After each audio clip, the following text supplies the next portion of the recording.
Okay, Google, play public domain Christmas music. Playing public domain Christmas music on Spotify. Yeah, look at that. Little background music while I get set up here. Welcome to the live stream. Okay, Google, stop.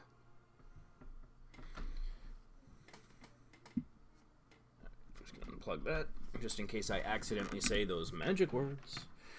That activates the machine. So, welcome to the live stream, and Merry Christmas Eve to all of you.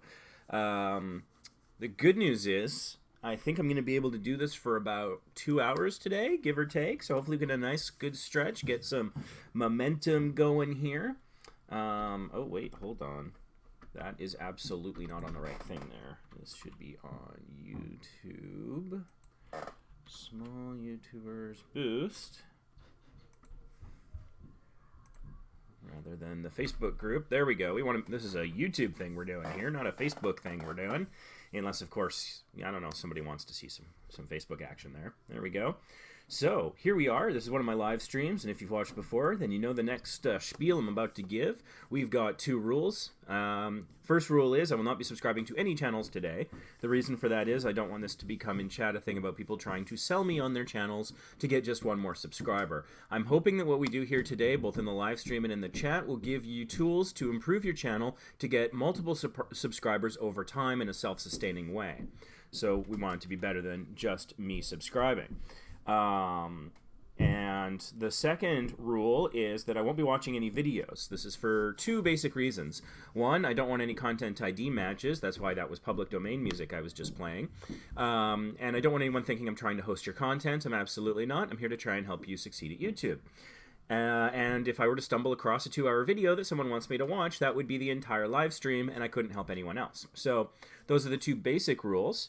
The way that I'm going to get to everyone's requests and questions, tutorials, channel reviews, whatever, is I'm going to go through the chat here on the channel, on this video, on this live stream, chronologically. So I'm going to start with the first person who said anything in chat, and then I'm going to work my way through, time permitting. So I figured that's the fairest way I can do it, until we can figure out some system where y'all can bribe me. So there you go. Just for some technical background, I'm going to be using the Firefox browser, and I have TubeBuddy, the plugin, installed in that browser. So you're going to be seeing some TubeBuddy functionality. If you don't know what TubeBuddy is, you'll be seeing some of what it is. We also have a video here on this channel, which you can actually see over this way. What is TubeBuddy and how to use Channelytics. So there's some good tutorial videos you can watch after this live stream to know more about that. If you want to sign up for TubeBuddy, there is a link down below in the description. It's an affiliate link. This video is not sponsored by anyone, but if you do follow that link and happen to install it, if you decide at some point to get the paid version, I do get a small affiliate thing for that, but it doesn't affect the price you pay, and that's not why I'm here. It's just a super useful tool, and so I find it very useful in helping review channels. So there's that. You might also find me referring to something called TalentZ, which is another service that's pretty decent. It's $7.99 a month, and you get unlimited graphic design services. So that is, I have updated the link. Last couple, they changed their URL recently, so my last couple live streams didn't have the right link. But the one down below should work. That was also an affiliate link. So I think we've got all the little technical, terms and conditions out of the way. So let's just dive in here. The first person who spoke in chat was Easton Music Ministries, someone who was responding to my notice on Facebook that I would be doing the surprise live stream. So he went and subscribed to this channel, which is a good idea. I fit these live streams in whenever I can. If I find an hour where I'm able to do this, I'll just try and go live and help people as much as I can. My efforts to schedule these things have often met with frustration because life gets in the way. In a previous live stream, I had to cut it short when my mother was admitted to hospital. Don't worry, she's fine. She's out and everything's okay. And then there was another time I was going to do one that I had to push back because another member of my family ended up in hospital who was also getting better. So just things in life gets in the way. So the best way, if you want to be a part of one of these live streams again in the future, or if you're watching this on a replay and you're like, hey, I want to be here to be part of the action when it happens, subscribe to this channel, Small YouTubers Boost, and turn on notifications so you'll know when it happens. I try to share it in various Facebook groups, but you may or may not see that, so that's just a good way to go. So let's dive into Easton Music Ministries here and see what we can see. Can everyone hear me and see me okay? Is everything all right on the technical side? So, what do we have here? So, Easton Music Ministries. It's interesting because it's ministry apostrophe S, which is sort of possessive. If it was plural instead of the Y, it would be IES. So, is it a single ministry or is there a multitude? What's the intent there? If it's a single ministry, then it's set up correctly. So the videos are all from that channel. One that is not is a collab with that channel, so that's good. The profile picture is just a person in front of sort of a stream river thing here. So from a visual standpoint, the profile picture doesn't tell me much about the channel, but it's not a bad picture. So that's all right. If you wanted the greens in that profile picture to pop a little bit more, if you have Photoshop, what I would recommend is going to the source image, and you can adjust the vibrance and saturation, increasing both by 25 to 50, can kind of punch up and make those colors really pop. One thing I've noticed is that when thumbnails or profile pictures or other images scale down, they seem to lose some of that color saturation and the colors look a little muted. And so one way that I combat that with my graphic stuff is I increase the vibrance and or saturation so that it kind of compensates for it when it shrinks down. It still, looks pretty good. That's just one thought if you wanted that green to pop just a little bit more. So let's dive into the channel here.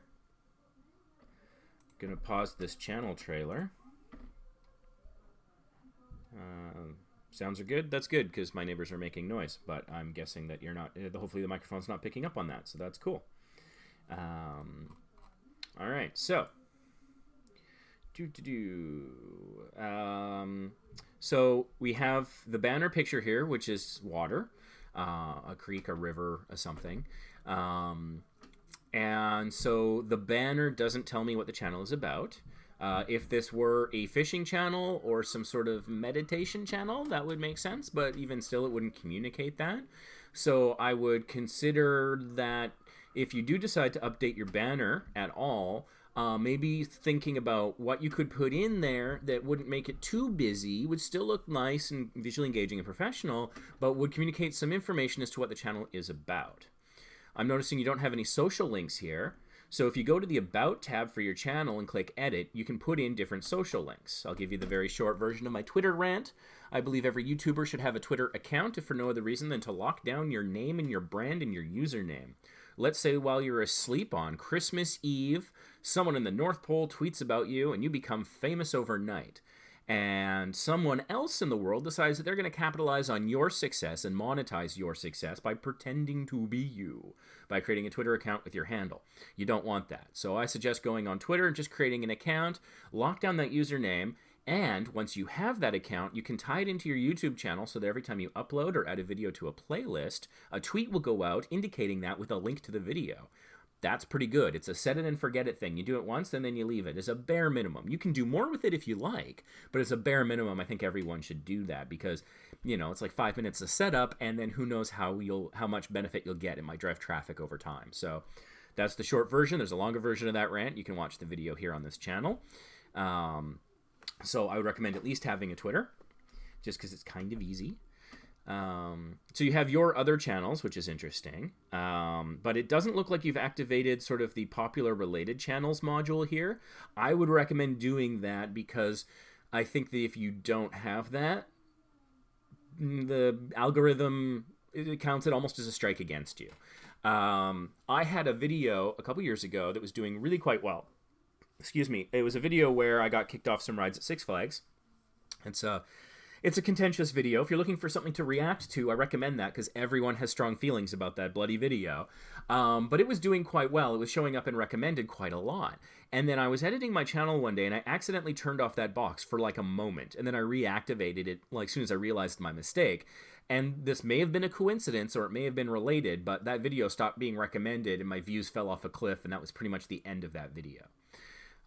So I don't know if that's related or not, but I have my suspicions, and I think that it's, there's a lot of functions in YouTube that you kind of get what you give. And so if you use the tool to recommend other channels, then you're more likely to appear in the tool of other channels recommending you.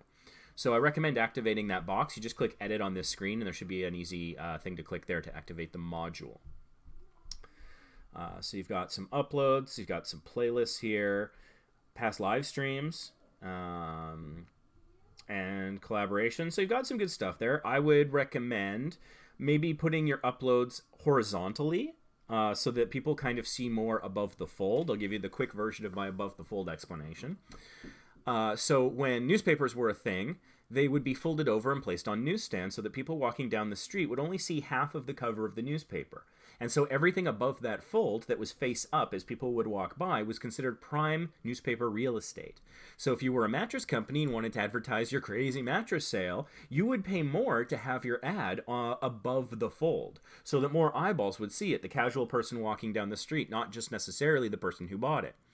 So in the internet, the version of that is sort of what you see when you first go to a page. Without scrolling or clicking on anything is what we consider to be above the fold. So like right now, looking at this screen, there's a video, the title is Best of 2018. That title and everything above it is above the fold. This is your prime real estate that you want to maximize your usage on. And make sure it's doing as much for you as possible. So having your videos horizontally would have more videos people could click on and giving you views and watch time and interaction, and getting yourself out there more by having it what we call above the fold. So that's why I'm recommending you change your uploads instead of a vertical list to a horizontal list. So you have a channel trailer, that's good. It's 36 seconds. That's a really good duration for a trailer. What I would suggest also is in the channel trailer description, having a little bit more about what your channel is about. That makes it a bit more searchable in those terms. I'm going to take a look at your Channelytics here. This is a TubeBuddy tool that comes with the browser plugin. It's going to tell me a few things about your channel. It's a useful tool. I use it to look at my channel as well as other channels, just to understand what's going on, get ideas, gain insight, see what's happening. You might be familiar with a free website called Social Blade, for example, that will show you sort of what your views and subscribers are doing over time. And so this has some slightly similar functions. For example, on the right-hand side here, I can see the views. And I can see when people subscribe. So that's kind of useful information. So as I mentioned previously, you don't have any social links, and that's being displayed here that there aren't any. And so I do highly recommend, at bare minimum, Twitter. You don't have any channel keywords set up either, otherwise known as channel tags. If you go into your Creator Studio in the classic module or classic version and go, I think, to the advanced channel settings, that's where you can put in your keywords, and I highly recommend you do, because that improves your channel searchability. If people search for channels, your channel's more likely to come up on the terms that you put in there. And I think it relates and links to your other videos. The YouTube algorithm is a thirsty data beast, and it wants to know everything it can about you to try and figure out what you're all about to accurately serve up your videos to viewers who it thinks will be interested. So the more information you give it, and keywords for your channel is one of those ways, and so it can see what subjects you're likely to cover more frequently. So if you've got a keyword that exists in your channel tags and also appears in your videos a lot, you can start to have some alignment there, and then the algorithm is more likely to present your videos to other people to see under search and recommended. So channel tags, get some in there. Looking at what's been going on with your channel lately, you've had a little bit of subscriber growth lately, which is good. Let's check out the views. A little bit of growth there as well. Compare that to also how frequently you're uploading. So I'm seeing here that, what was it? 2 days ago, you uploaded 5 videos. So I would recommend doing more than 1 video per day. There are certain really important time frames for videos on YouTube. We used to say that the first week on YouTube was the only week on YouTube, because when you have a video that is up and it's new for its first 7 days, it gets the little tag next to it that says new. You may have noticed this when you're navigating through YouTube, seeing videos and recommended, it'll say new. And that means it's a week, it's no more than a week old. And so this is an important time frame because YouTube doesn't necessarily know what your video is about or how audiences will respond to it. Will they watch the whole thing? Will they interact with it through a like, a dislike, or a comment? Will it drive people to subscribe? Will it encourage people to watch other videos and keep them on the platform? It doesn't really know, so it gives your video a chance for that first week, and it shows it to more people as a result. So it's important to perform well in that first week. And we've come to learn that other tighter time frames are very important as well. And the first 24 hours in a video's life, it's not the only 24 hours, but it's a very important 24 hours. My recommendation is trying to have a metric of hitting 100 views in your first 24 hours. Because, like, for example, my getting kicked off the rides at Six Flags, I was able to do that, and I think that very clearly led into some of the success that video was able to find. I think it ended up topping up at about 8,000 views. So it was pretty decent for my channel. It's not one of the best of all time, but it did very well. At the time, it was one of my most viewed, in the top 3 probably, top 5, something like that. So the first 24 hours is pretty important. So if you're going to have more than one video released in a 24-hour period, you have to ask yourself, are you cannibalizing your audience? Are they watching one video and therefore not watching the other 4 that you uploaded on the same day? Is it providing a little too much, a little too fast? Are people potentially overwhelmed by that? So what I would recommend is doing a video per day and not more than that. And don't kill yourself trying to get a video per day out. That kind of slog is draining and problematic. I think it can result in... It can help a channel grow, but it can also leave people burnt out and have a reduced quality because you're rushing to get it done. But I do think no more than 1 video per day. So if you've got 5 you could upload today, upload 1 and have the other 4 ready to go. Spend some time on those thumbnails, getting them just right. Maybe do some keyword research and think about what kind of keywords you'll put. Maybe look at when your viewership is really high. Go into your real-time analytics on the Creator Studio or on the app, and you can see the times of day that people are watching you more. And there can be, peaks and valleys. And what you're going to want to do is have a video go live at the beginning, at the leading edge of a peak, and then you can ride the wave all the way up, getting views on your new video. But doing that one a day, I think, is best. So, for example, I see here that you had a stretch between November 20th and December 7th where there... or actually, no, not quite that long, but let's see, November 30th to December 7th, for example, no new videos uploaded for that stretch, whereas on one day you had 5. So I would say spread it out to be no more than 1 per day. Now, you can totally ignore my advice. That's fine. I've only found a small level of success on YouTube myself. My primary channel, Vacation Impossible, has 1,070 subscribers and was only recently remonetized. So I make no claim to authority here, but at the same time, I've been recording videos since 2001. I've been on the YouTube platform since 2006. I've been putting videos there since 2008. And for the last 2 years, I've been in the Small YouTubers Boost Facebook group, which I am the administrator of, and has grown to over 55,000 small YouTubers. And let me tell you, you don't spend every day running that group without learning a few things along the way. So hopefully some of this is useful, or maybe it's not, and this is just crazy rain, you can ignore me. That's totally fine and up to you. Take it with a grain of salt. But I'm hoping that maybe I prompt an idea, at the least. That would be a good thing. So, let's check a look at the About page here. So you sing Christian music.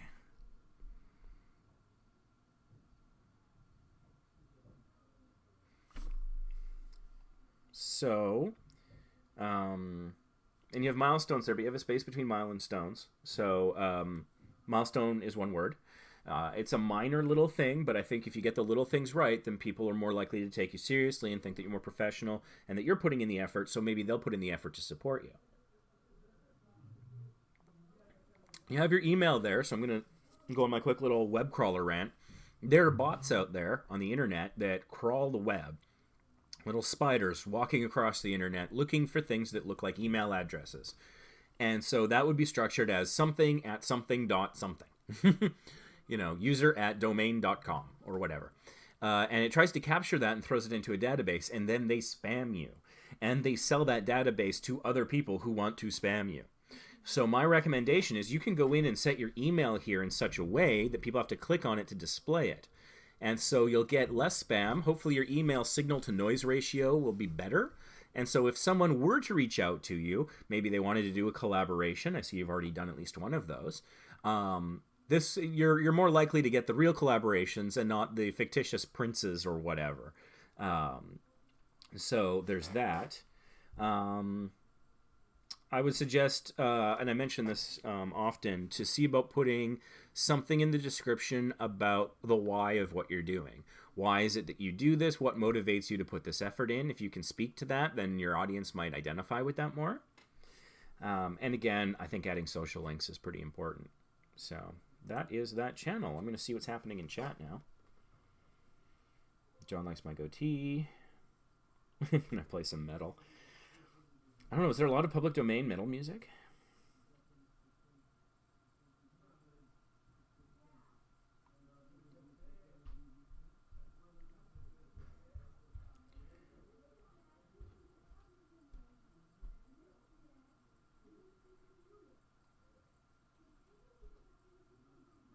Let's say some people were taking some of my advice from the last live stream. Appreciate that.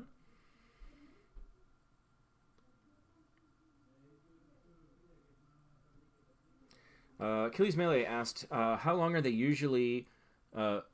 also, do you use SEO? I'm thinking you're talking about channel keywords. So I don't know necessarily a lot about that. I know that it's like an often neglected part of the channel. As for best practices about should they be like long tail keywords, I don't know. Generally speaking, when a channel is small and doesn't have a huge following, it's just starting to grow, long tail keywords are often a safer bet. These are longer keywords, keywords that contain multiple words, and as a result, they're a little less competitive. So if you were to try and go for like a shorter word or a single word, it's more likely that other people are going after that word, and they're probably potentially bigger, they've got more watch time, viewers, subscribers, and so it's super competitive to get in there. But if you can have a longer keyword that's maybe not searched quite as often, but when it is searched, you come up number one, that can be a good way to start to grow your audience.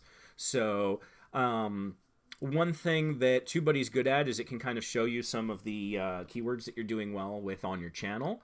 Or you can just go into standard YouTube analytics and see what kind of YouTube search terms are bringing people to your channel, and you might want to consider using some of those as your channel keywords as well. That is probably a good way of finding what would be a good thing to put as a channel keyword. You know, people using TubeBuddy.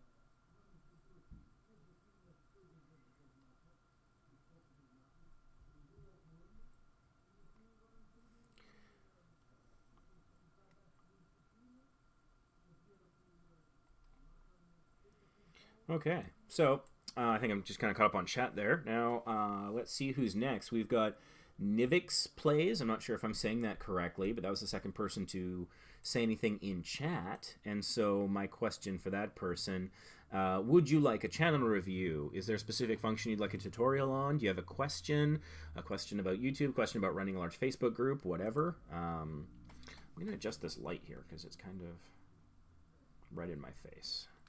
Maybe that'll. Feel like I'm getting a little bit of a headache from that light. So, all right, let's see here. Nivix Plays.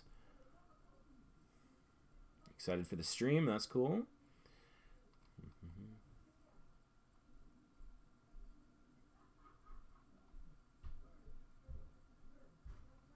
Nivix Plays would like me to review his channel. All right, cool. Let's go take a look. Judging by the name, I'm going to guess that this is a gaming channel. Remember that gaming channels make up a third of all of YouTube, so it's a very competitive space. That second related search term's kind of funny.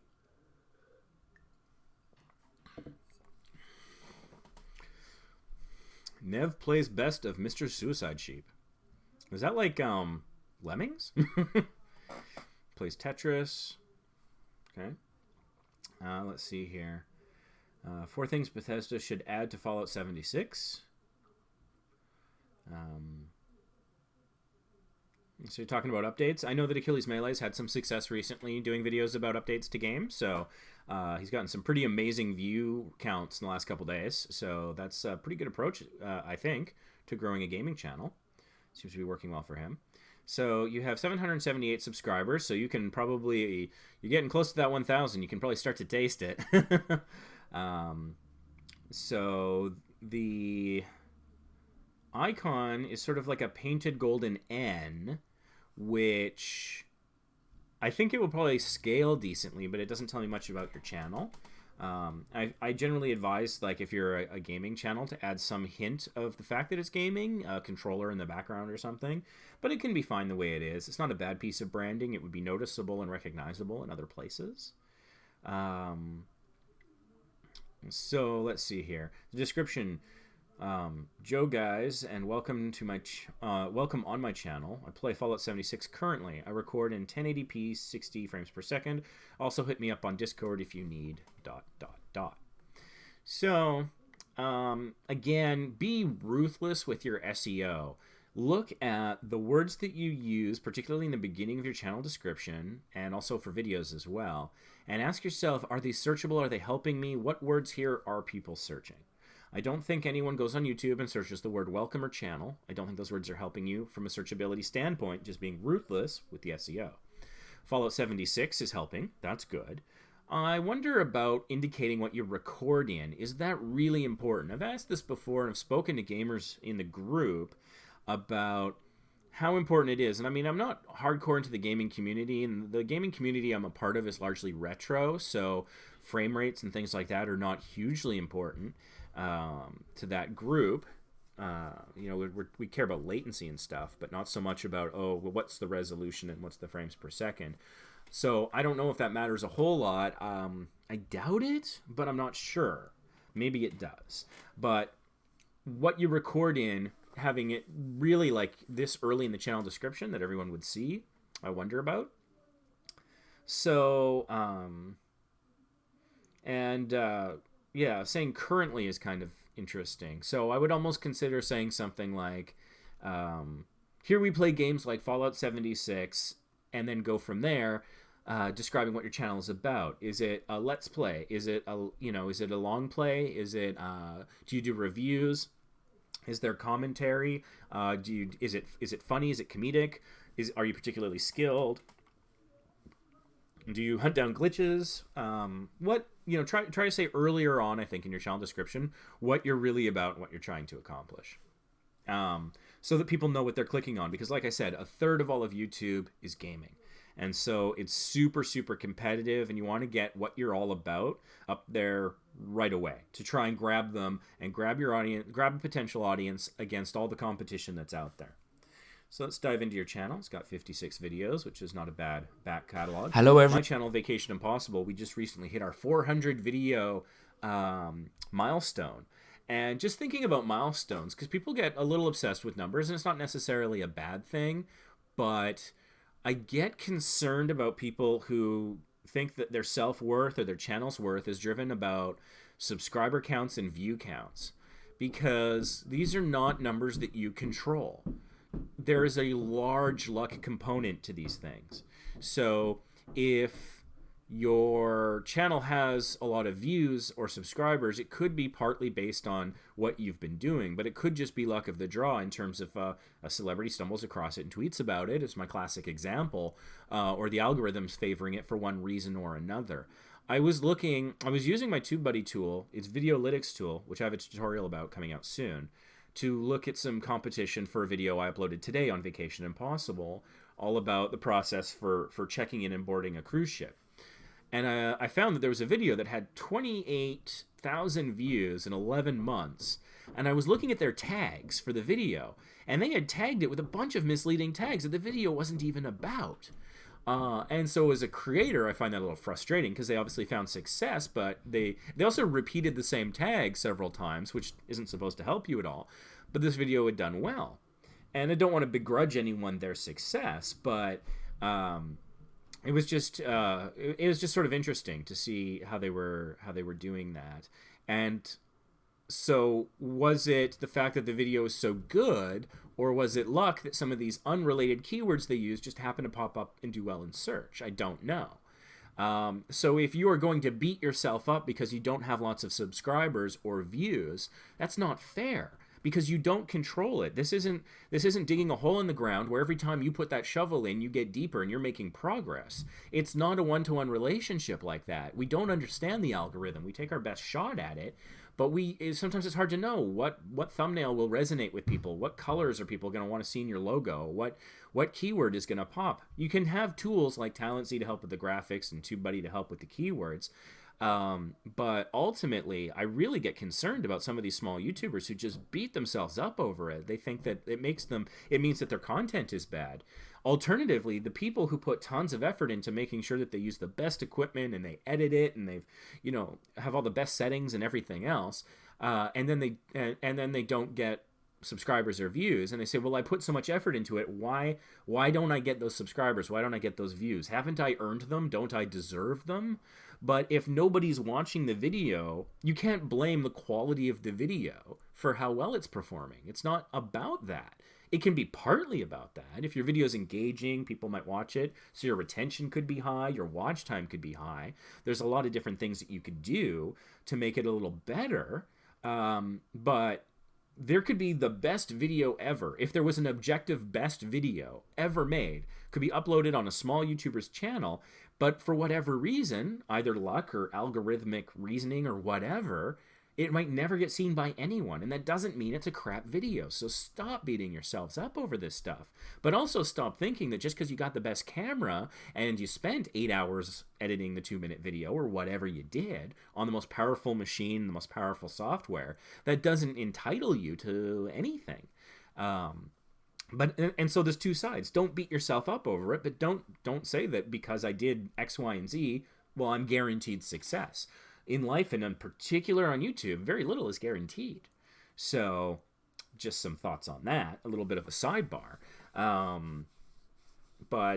Yeah, so anyone who is kind of, looking at those numbers, I think that if you want to have a number you can feel personally responsible for and proud of, content creation numbers. I wrote 100 blog posts in a year, or I did 400 videos on my channel, or something like that. Those are things that you can largely control. You can't control everything about your life. You get sick and life gets in the way, and that's understandable, I think.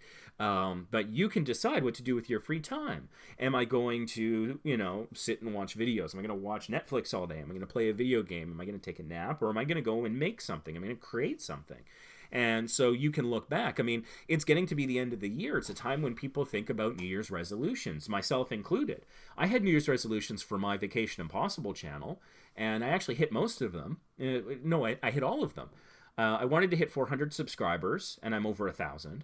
I wanted to hit, 300,000 views, and I'm nearly at 400,000 now. So there were, there were certain goals that I made for myself. But in retrospect, in this coming new year, I don't really want to set those kinds of goals because I don't control them. I want to set a goal of creating 100 new videos in 2019. That's going to be one of my resolutions. Between this channel and Vacation Impossible, I want to create 100 videos in the coming year. Maybe more, but that's something I can have a lot more control over. And so I won't beat myself up over missing it. So anyways, just getting into this channel here, looking at the banner. So the gold color scheme continues, and it kind of looks like gold rain. Make your own jokes there. Top right hand corner kind of got a little kind of zigzag thing, looks a bit like a snake. So yeah, I'm not exactly sure what the pattern I'm looking at is, but it could be like rain in a puddle with a yellow or gold sort of tint or a coloration layer put on there. I'm not exactly sure. So it doesn't look bad, but it doesn't tell me anything about the channel either. So you've got the gold branding, consistent color usage. Those are good things. But the banner, it's one of those first impression things. I think first impressions is something that YouTubers almost need to be slightly obsessed with. Not in a beat yourself up kind of way, but it's just so important. Your thumbnail's the first impression to try and get a good click-through rate so people actually watch your videos. And so if somebody lands on this page, this channel, and they don't know much about it, if I see similar like gold writing in the future, I know that it's probably likely part of Nivix's Plays thing. I might be more likely to associate it, so that's good. But is it giving me information or enticing me to click or subscribe? It's not, just because it doesn't contain much information, even though it looks nice. Don't get me wrong. I see that you've got Twitter and Google Plus as social links, so that's pretty good. And let's see here. You did, if I'm not mistaken, let me check your About page. You mentioned Discord, I think. Hit me up on Discord if you need something. So adding a Discord link to your social links might not be a bad idea, so that people don't necessarily have to search. Whenever you can, like, people are lazy. I'm lazy. The world's lazy. It's totally normal. So, you know, make it easy for them, and you know, make it so they don't have to search your username or your, I don't know much about Discord and how that works, but if, you know, I know that you can integrate Discord links as social links in YouTube quite well, and it will put the proper Discord icon up there, so you might want to consider doing that.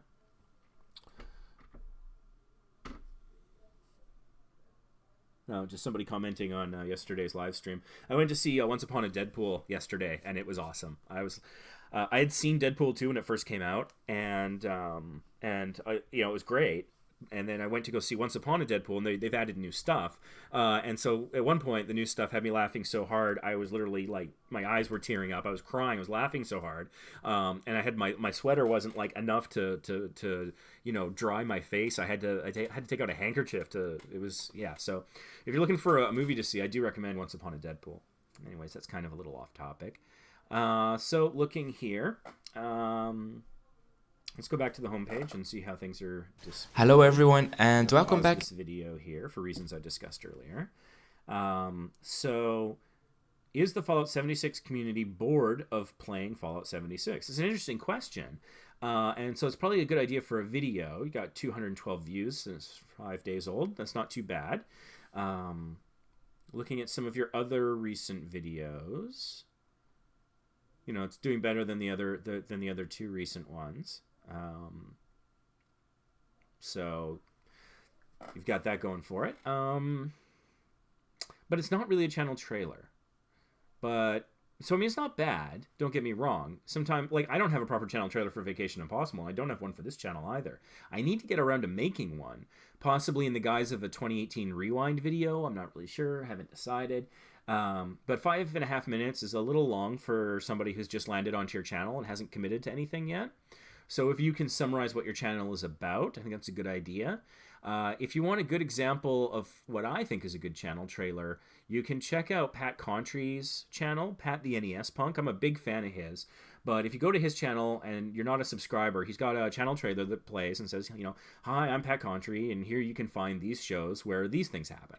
And so it cuts right to the chase, and it's in an accessible and friendly sort of manner. So I think that kind of thing works well. So you got a link to a second channel. You got related channels, which is good. That means the algorithm knows what you're about. If it didn't know what you're about, that would say popular channels. So there's that. Let's take a look here. So you got your uploads, PvP. I would recommend adding another horizontal row of popular uploads.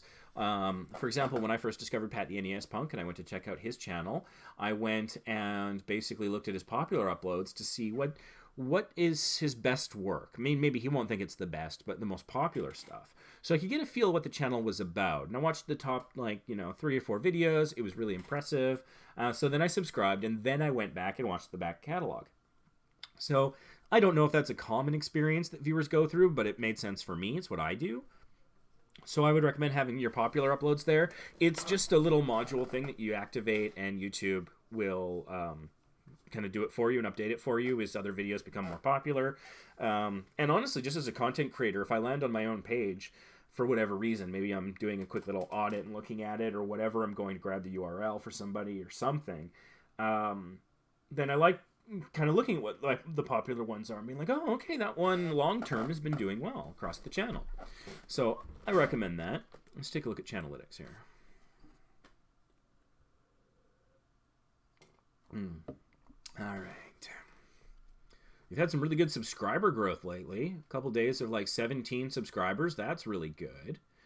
But there was a brief period here where there wasn't where there was little to no subscriber growth. What was different? So you have a corresponding view spike here. On December 16th, you got 11,000 views. That ain't nothing. 8,000 over here, 9,000 over there.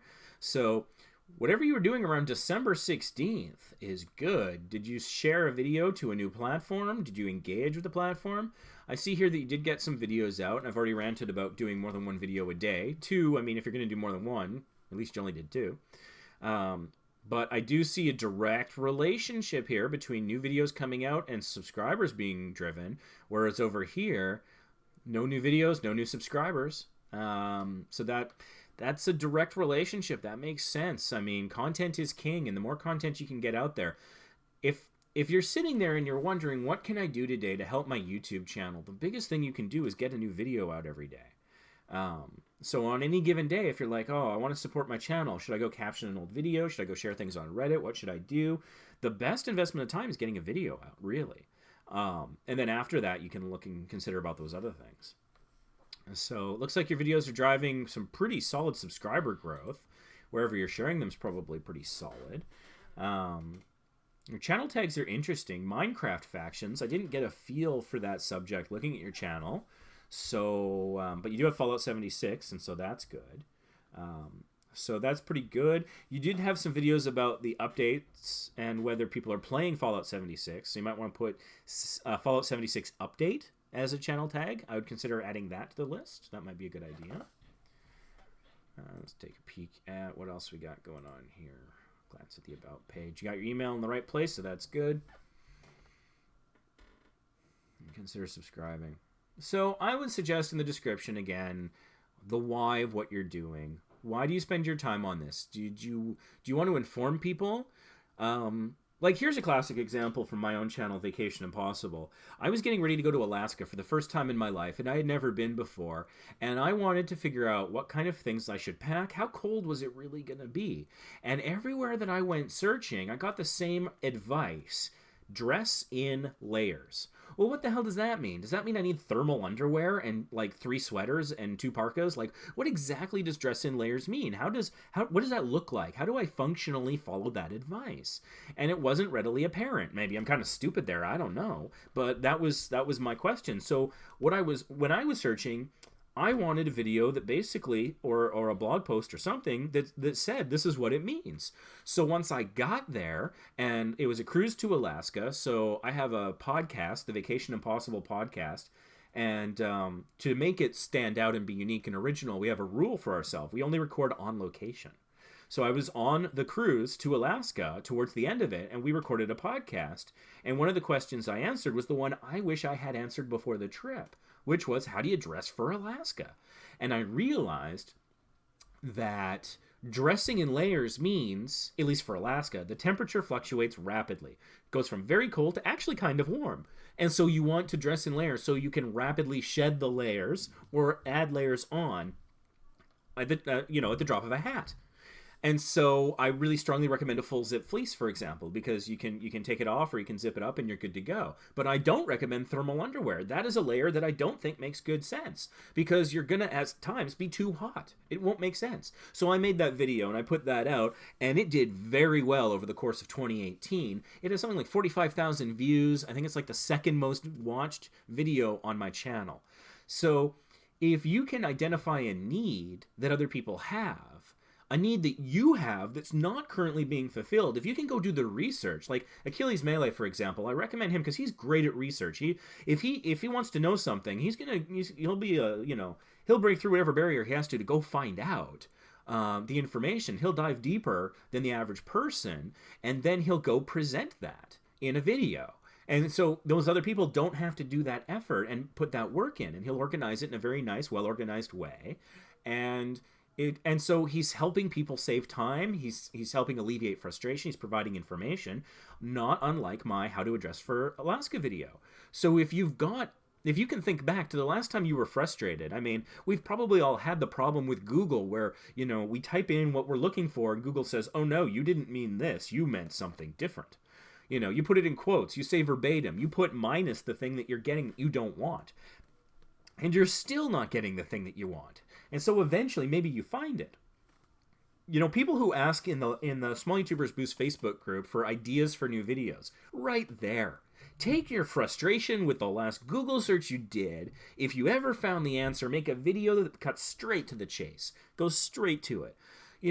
I think that's great. You can have a video where you start off and there's like, bouncing words and there's music and please subscribe and like this video before you've said anything or provided any value or content, or you can get straight to it. And I think getting straight to it is a smart way to go if you can, especially if it's something that people are searching for and having trouble finding what they want. So if you can Google better than Google, then that can really perform for you. And so that might be one of the reasons why you create a channel. It's like I wanted to know more about Fallout 76 and I found it difficult to find. But once I did, I thought I'd put it all together to make it easier for you. Something like that. I want to let people know about the cool parts of this game that most people don't know about that are tons of fun. Something like that. I play it and I talk about it with my friends and family, and we all like to share the experience, and I just want to treat you like I do my friends and family so you can enjoy it more too, or so you can win more or whatever. I haven't played the game. It's actually kind of funny. I volunteered for the Bethesda message board back in the day, and I'm gonna get a visual aid here because it's right here. So I was a volunteer on the Bethesda message board for several years when they had the Star Trek IP. And so one of the things they did is they gave me a copy of Fallout 3 as a thank you for doing that. And it's signed by, I don't know who that is. I don't know Fallout. I've got this copy that I think people would really like, and I don't even know what I have. But I'm like the Star Trek geek, right? And so the other thing they gave me, and this was the thing that really meant something to me, is Star Trek Legacy, and that's signed by William Shatner. So that means a lot to me, and that was really quite amazing. But that's another good example of helping people to help yourself. I think you really you get what you give in a lot of different things in life. And I think the internet is a big one of those. If you're known as a helpful resource, then that kind of thing can go viral more than getting hit in the nuts with a football over time. Because, if everyone sees the guy getting hit in the nuts with a frisbee or whatever, and you chuckle at it like it's America's Funniest Home Videos, and then you move on to the next fad, and then you're watching Gangnam Style or some other damn thing. But that doesn't, does that drive subscribers? It might get you views and watch time, but not really subscribers, because are you adding ongoing value? So it's good for YouTubers to ask themselves, what's the value that you're adding? How are you saving people time? How are you making their lives better? I mean, it might sound egotistical, but hey, if you want to be a success, I think you got to have a little bit of an ego. But if it's an ego in service of other people, then that's what they're going to remember and they're going to associate with it. I mean, I don't know, not to get on a high horse, but I'm spending my free time. Every time I get an hour, 90 minutes, 2 hours to myself, I'm going live here in Small YouTubers Boost trying to help other YouTubers. I enjoy it. It's rewarding. I joke, remember me when you're famous. I say that in the Facebook group sometimes. But, I'm not doing it for direct personal gain. It's maybe a karmic thing. I don't know. But I think that people do get more long-term true fans out of people when they save them time and money and frustration. So if you can find a pain point that somebody has out there and you can do it better and you could fix the problem, get them to the answer faster, save them the time and the money and the frustration, then they're going to remember you for it, I think. And that's where you'll get more of the subscriber growth, if you can. I mean, alternatively, you can just be funny. And I don't want to say just funny like it's lesser. It is not, by any means. It's hard to be funny. And people like Pat Contry and, James Rolfe, Angry Video Game Nerd, they do it very well. And it's very entertaining, and it's an important outlet for people. When I sit down to watch a James and Mike Monday, that's de-stressing for me. And so that's important too. But if you can find those things, whatever your channel is about, I think that can really help. So if that's part of your why, if it's a story about how you failed or got frustrated and then you made it better, and now you want to share that with other people resonate with that. That's a noble purpose, and people will want to be a part of that potentially. So I went on a bit of a rant, a little holier than thou, maybe, I don't know, a little preachy, but I don't know. I think these are things that YouTubers should think about. I think it's important. So I'm going to dive back into chat and see what y'all think about my ramblings here. People coming from Facebook. That's cool.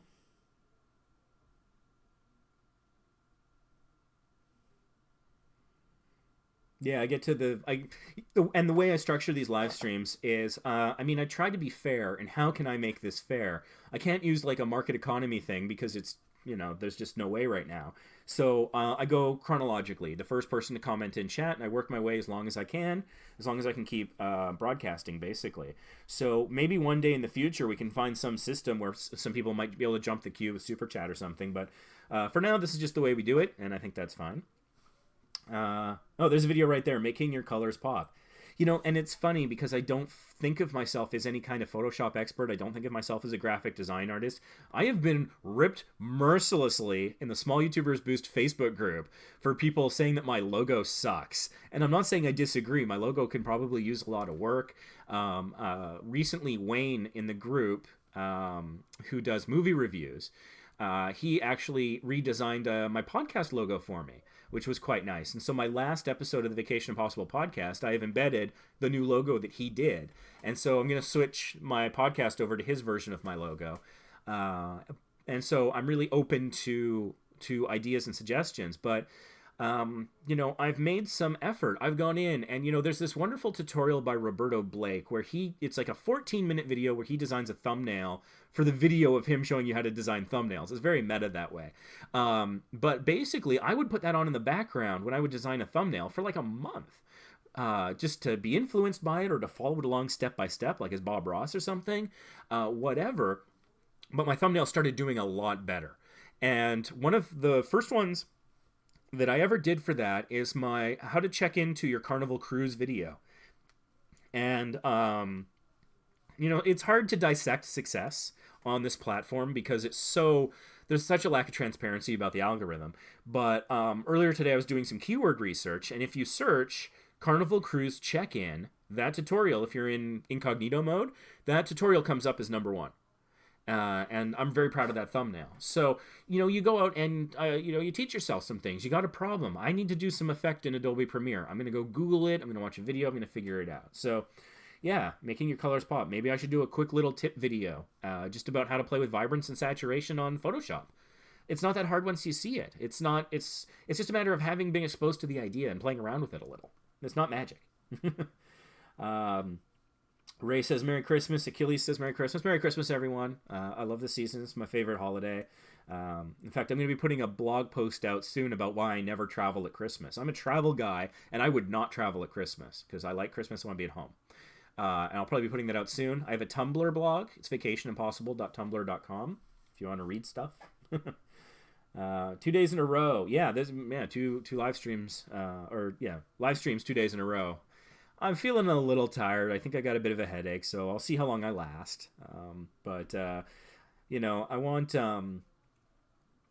and keeping your channel above the fold might be a video idea, too. And I also know that, like, this time of year is when TV shows go on hiatus. So it's I feel, I don't know, not an obligation, but it's an opportunity where us online creators, us small creators who are just, one-man shows, one-woman shows, one-person shows, or maybe a small ensemble, we can step up in this absence of new content. And so people can't watch a new episode of The Flash because it's on hiatus. And so maybe they'll go to YouTube and maybe they'll find this useful. And I also know that, the holidays can be stressful. And so maybe listening to me rant is a nice break from craziness at the mall or stressing about what to get your girlfriend or whatever. And it's also a time of year where we take stock of the year that's passed. And in 2018 had some trouble for me, but it also had some amazing opportunities like I never would have predicted in my life. And so I really like the idea of things like New Year's resolutions and finish the year strong and start the new year strong as well. That's why I'm trying to get videos out on my Vacation Impossible channel. And I'm here to kind of help you guys in this moment of self-reflection, possibly. Goal setting. All right. How's the beard? I don't know. The thing is, I actually don't like my goatee this long. I have a beard trimmer that I use, and a couple years ago, the number one guard broke. So this is actually the second shortest guard, but I want to go back to the number one guard. I prefer it shorter than this, and I know that doesn't make you happy. I don't know what the obsession with beards is. I'm happy to play along. It's funny. I put out a video a couple years ago of the first time I shaved my head, and it was sort of in the style of a challenge, sort of a Mission Impossible type challenge. My friend issued me a challenge, and he was like, "Your mission, if you choose to accept it, is basically shave your head." And so I filmed it, and I did a time lapse of that, and it was interesting because it took off really rapidly early on, and it got the first 300 views really fast, and then nothing. It just stopped. And I dived into the analytics, and I couldn't really figure out why. The best theory I have is that there's about 300 people in the world who really love watching videos of people shaving their heads. And so after those 300 people watched, nobody was interested in watching it, and I don't blame them. But it's kind of funny trying to figure out why videos have what kind of success they have and what causes it to stop. And can you get a video unstuck?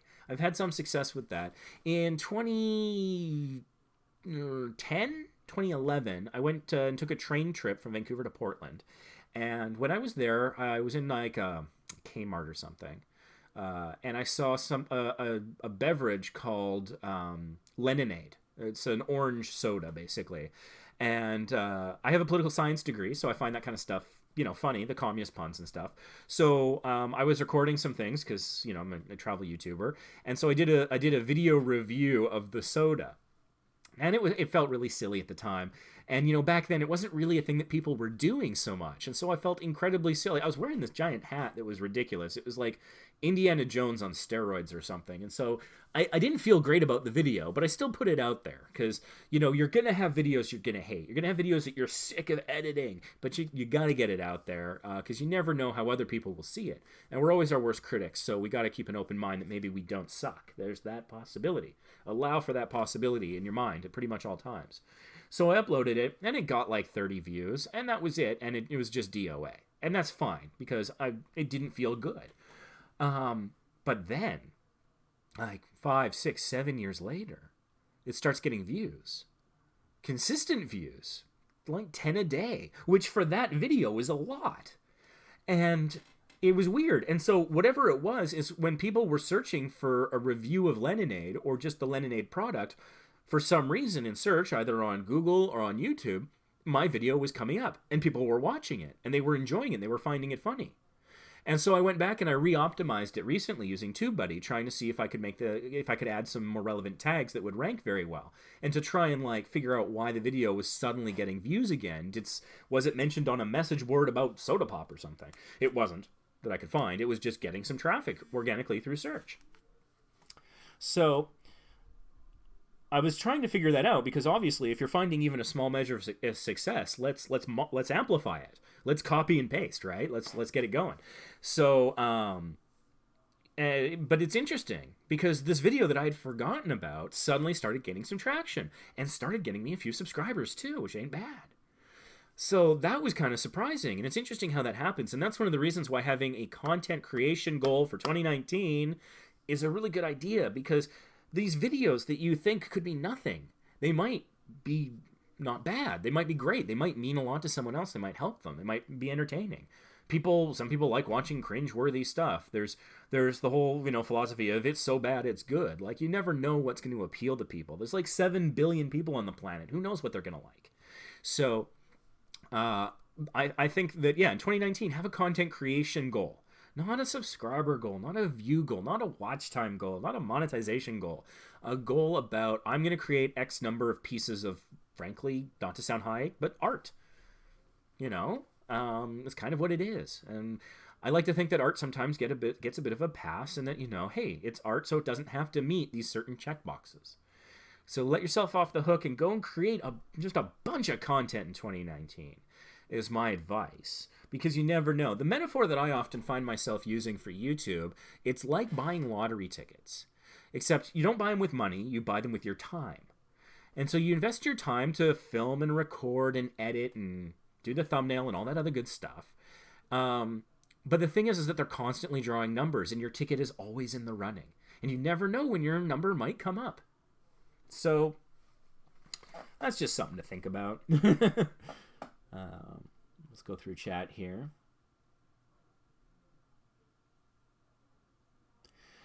Does anyone know how long it takes to update a thumbnail? I accidentally didn't upload mine on my new video. I had one made and was doing a bunch of crap when it was uploading. Well, you can do it right away. Go into your Creator Studio, your video manager, click Edit, and there's the 3 pre-populated thumbnail options that YouTube automatically generates. And under that, there should be a, custom thumbnail upload option. Upload it right away. It will take a little time to propagate, depending, but do it right away. There's no need to delay that. Do it right away. And, even in your own browsing, like, it might take a while for the cache to update, but, do it now, and don't be surprised if it takes a couple days before you see it on all your various devices. But that could just be your cache isn't updating. You can clear your cache and try refreshing, and then maybe. One thing I've noticed also with updating thumbnails is sometimes it can take a long time to appear in your video manager, but in the wild, it updates almost right away. But, depends. But also, that was a while ago that it took a while. I think nowadays, 24 hours maybe, maximum, I think. 2 days, maybe at the outside, for it to propagate everywhere, including in your own browser, basically. Let's see here. Beard is good, might trim a bit. Don't hurt your face. Thumbnail change quickly. There you go. Glad to hear it. Listen to Ray, he has a goatee. What's funny is I initially grew the goatee when I was trying to get jobs in high school so that I could look older and more experienced. But then I just discovered I really liked it. It's kind of part of my look and my personality, and so it's kind of part of who I am. It's part of my avatar now that Talency did for me. You can update your graphic because of me. Cool. I hope it does better for you. Nice break from all the craziness at the mall. That's exactly what I'm recovering from right now. How did you read my mind? That's awesome. It's just they call it the silly season, the crazy season, and there's a lot of lovely stuff about Christmas, but there's hard stuff too. And so, I totally understand that. And so YouTube's a wonderful place where we can have a refuge from whatever we've got going on in our day. And so I think that's great. It's one of the powers of YouTube. And that's fantastic. And it's like, you like what you like, and you shouldn't have to apologize for what you like. Some people wanted some reviews, so I'll get back to the list shortly. I do hope everyone has a wonderful Christmas. Merry Christmas to you, Wildflower Runner. Upload goals instead of subscriber goals. Yeah, just don't set yourself up for a stressful 2019. Set yourself up for a successful one. Channel review. Had to go somewhere. You can rewatch these live streams afterwards. I think it takes, like half an hour or something, and then they're available for rewatching after the broadcast ends. Can you make a video on great ways to advertise a YouTube channel? I could probably do that at some point. That's not a bad idea. In terms of some of the things that I've done, up here, I have a magnet that has the name of my channel and then the YouTube URL. So when I travel and I'm on a cruise ship, I'll put that on the door. So that's kind of cool. I got that from Vistaprint. Again, this video is not sponsored. I don't have an affiliate link with them or anything. Maybe I should look into it. I don't know. They're generally pretty good. I only just recently got myself a mouse pad, and I'm not actually super happy with, it's all flippity floppity. So, I got this mouse pad that just came in, and it's not great. The coloration's not fantastic, and it's actually I was expecting something a little firmer. So I don't recommend the mouse pads from Vistaprint, but I did in my recent order.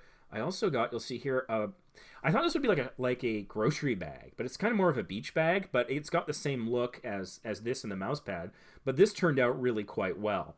So the other couple other things that we use, we have bumper stickers. Actually, John, if you're still here, I was wondering if you'd want a bumper sticker.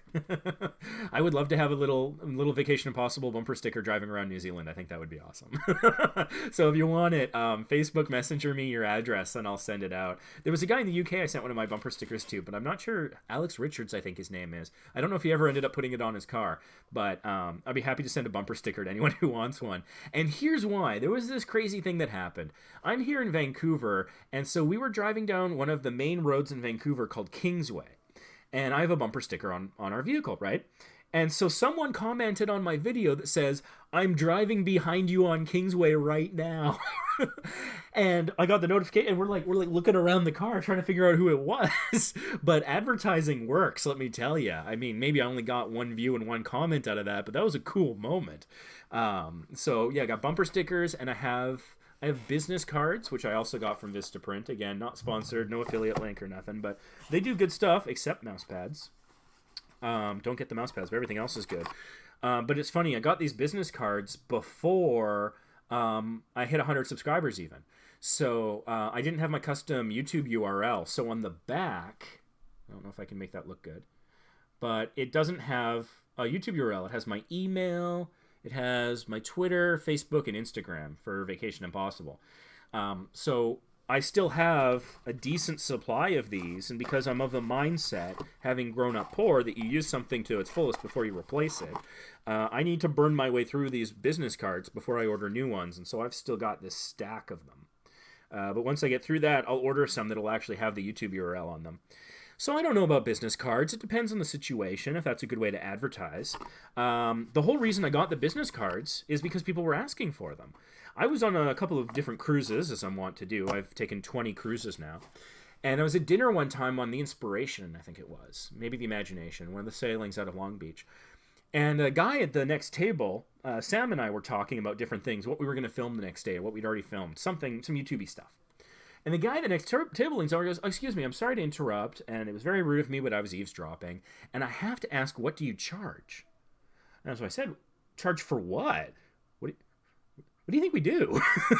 And he thought that we were paid videographers that followed families around to film their vacations for them, which we're not. That would be kind of cool if it paid well enough and included the vacation. Oh, I would so do that. And so he wanted to, and so I kind of explained, I'm like, no, we're just we're a travel channel. We filmed some tip videos and some fun adventures, and we put them up on YouTube. He's like, "Oh, can I get your card?" And I didn't have one. And that happened to me twice. There were two different versions of that happened on different cruises where people were like, "Can I get your business card?" And I didn't have one to give. And so after the second time, I was like, I can't keep having these opportunities sail by. I can't keep being this unprofessional. And so I went to Vistaprint, and then I got those. And so that's just sort of how I did that. So that's some real world, advertising options. But I mean, there's social media, and social media is generally free. There's so many different things out there. Reddit can be a scary place, but it's worth trying. Twitter, I already ranted about. You kind of have to be on Google Plus to have YouTube, so might as well plug that in. You can put your thumbnails on Instagram as a bare minimum, so you can have some Instagram involvement. I've had some unusual success with Pinterest, kind of. It's weird. My thumbnails or my videos I upload, I pin. I don't really fully understand Pinterest, but I pin them.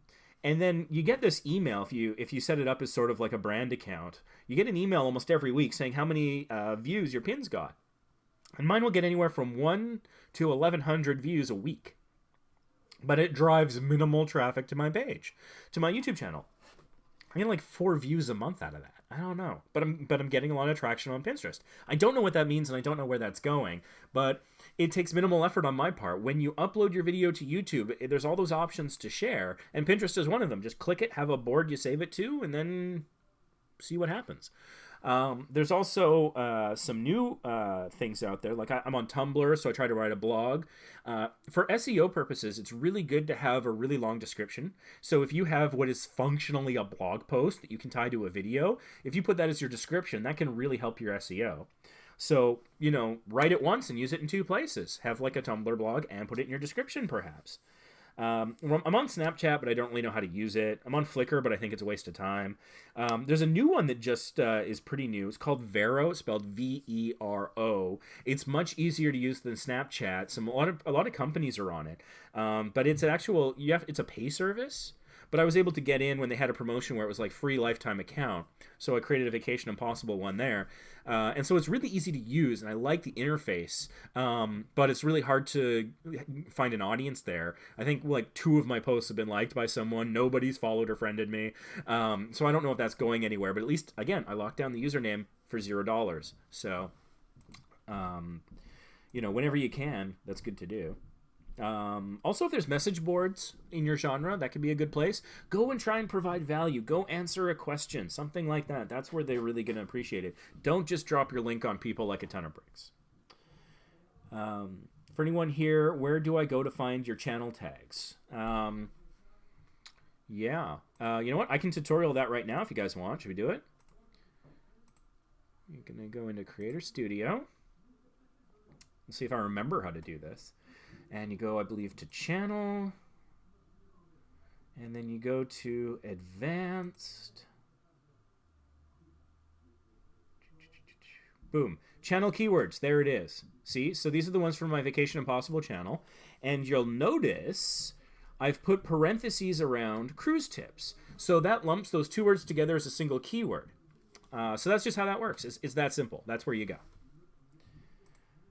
Let's see what else is going on in chat here. Ask my designer friend to create a thumbnail template for me.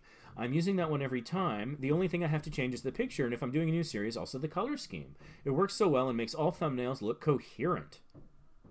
That's a really good point there, Twinkly Tanya Plays. That's cool. That's a really good strategy. I like that.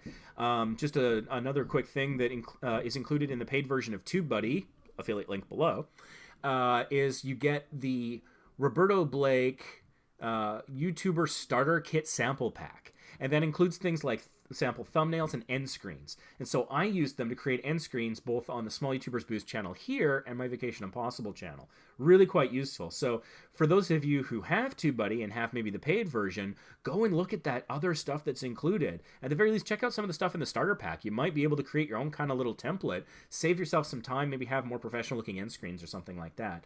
And if you don't have TubeBuddy or you don't have the paid version, that's one of the perks that people don't talk about very much, but there's so much stuff there. I highly, highly recommend it. I know you want me to go ZZ Top, and like I don't know what that would take other than like a lot of money. You could sponsor my beard, but it would be like, thousands. Like I don't want to deal with it. Wildflower Runner had to head out. Thanks for watching. Come back and watch the rest of it sometime. We got other stuff on this channel. People want me to review their channels. Channel keywords, box. Vistaprint works. I go to anime conventions and hit the gaming rooms and pass them out. That's cool. What do you say? Like, how do you ice break on that? Do people ask you for them, or are you just like, hey, I've got a channel, here's my card? Like, how do you make that approach? I'm just curious. And how do people respond to it? Cool, that's what you're looking for. Throw your keywords separated by commas. Yeah, that works. Business cards double as collector cards. Yeah, there's a local performer here in Vancouver called Checkerboard Guy, and he makes sort of collectors, like almost like hockey cards or bubblegum cards, whatever you call it, that also serve as business cards, and that's kind of a cool thing. He gives them out to the kids and big kids like me. I'm a big fan. Okay, how many thousands I'll run a Kickstarter? I don't know. Enough to make me independently wealthy? No. Geez, to go full ZZ Top, I don't know. Let me form an exploratory committee and get back to you. Okay, JSO Vlogs was the next person to comment in chat. JSO, if you're still here, what would you like? Would you like a channel review? Would you like me to tutorial something like I just did with keywords? What are you looking for? You got a question? I said it was helpful. Thank you. Appreciate that. I got really ranty in this one. Well, not ranty, but kind of like, I don't know, preachy, I think is what I did earlier. We would love a review. Okay, a review it is. Let's do it. Let's do it.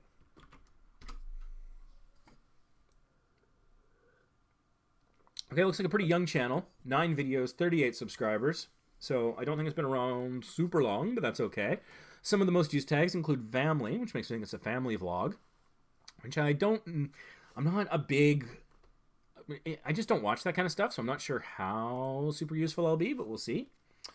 So hi all, welcome to the channel. This is going to be our A-R-E, probably you meant O-U-R, vlogging channel, I think you meant based on, again, R, which I think you meant O-U-R, not A-R-E, little family, and we vlog things we are doing.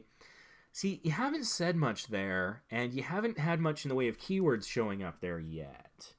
So, I think that there's a lot of opportunity here. Sorry, I just got to do a quick thing here. I got a notification about my channel. Take a cruise in the future. Want to make sure that you interact with people. If people comment on your videos, if it's good, thumbs up, heart, and reply. If you can think of something useful to say. And doing that, I think, in a timely manner is great. It makes you accessible and helpful, and of course, all those interactions boost your videos. So I'm absolutely going to take minor steps away from channel reviews here to keep working on my Vacation Impossible channel and responding to comments there. Anyways, so what you've got here is, okay, you're a family vlogging channel. But what does that mean? Different family vlogging channels do different things. Some of them do challenges. Some of them, maybe you're like the Partridge Family and you sing. I don't know. Maybe you've got a unique background story, like, another famous TV family, the Brady Bunch. But what do you show, and how do you film every day? What do you film? Is it you going to the dollar store in Walmart, or is it you traveling? Is it family adventures? Are y'all learning to play the clarinet together or something? Or like, what's your unique thing? Because again, a third of all of YouTube is gaming. Another third of all of YouTube is vlogs. So saying you're a vlog tells me almost nothing. It narrows it down to a third of all of YouTube. And that is still a huge amount of content and space. So I don't really know, like, is it for me? I see one of the tags here is family vlog with kids. Okay. But again, it's not really telling me what kind of content I'm going to see. And so that's from the describing things to a potential audience viewpoint. Now let's look at it like we're the algorithm, hunting for useful words that tell me what you're about. This is the SEO part. What are these words here that are people searching for? And I hate to say it, but every word I see here is either super competitive or words that people just don't search on YouTube. Hi, welcome all to the channel. This is going to be our. No one's searching any of those words, I think, in my limited opinion, just to be brutally honest. You might get people searching the word vlog, maybe. But there's not much there. Maybe if you are getting some traffic, go look at your YouTube search results from your traffic sources and see what people are searching that drives them to your channel. And if it's accurate, or if it's an accurate reflection of what your channel is about, put that in your description and put it early in your description. So this tiny little truncated description that we see here should hopefully tell us what you're about as rapidly and as clearly as possible and entice us to want to click and see more. Why is anyone going to want to watch this versus the other third of YouTube that might be similar content? Just to be totally brutal here. So let's dive in and take a look at your channel. Let's see if I can give you some concrete things, hopefully. We're doing weekly vlogs, vlog 6. Hey guys and girls, sorry we've not been uploaded. Yeah. This is James' first time editing as out friend. I think you mean our friend. Those typos make things difficult to read, and if it's difficult to read, people might be less likely to click. Again, I'm just being brutally honest here, trying to help you out. So doing the little things right gains more respect from your audience and respects their time and intelligence as well.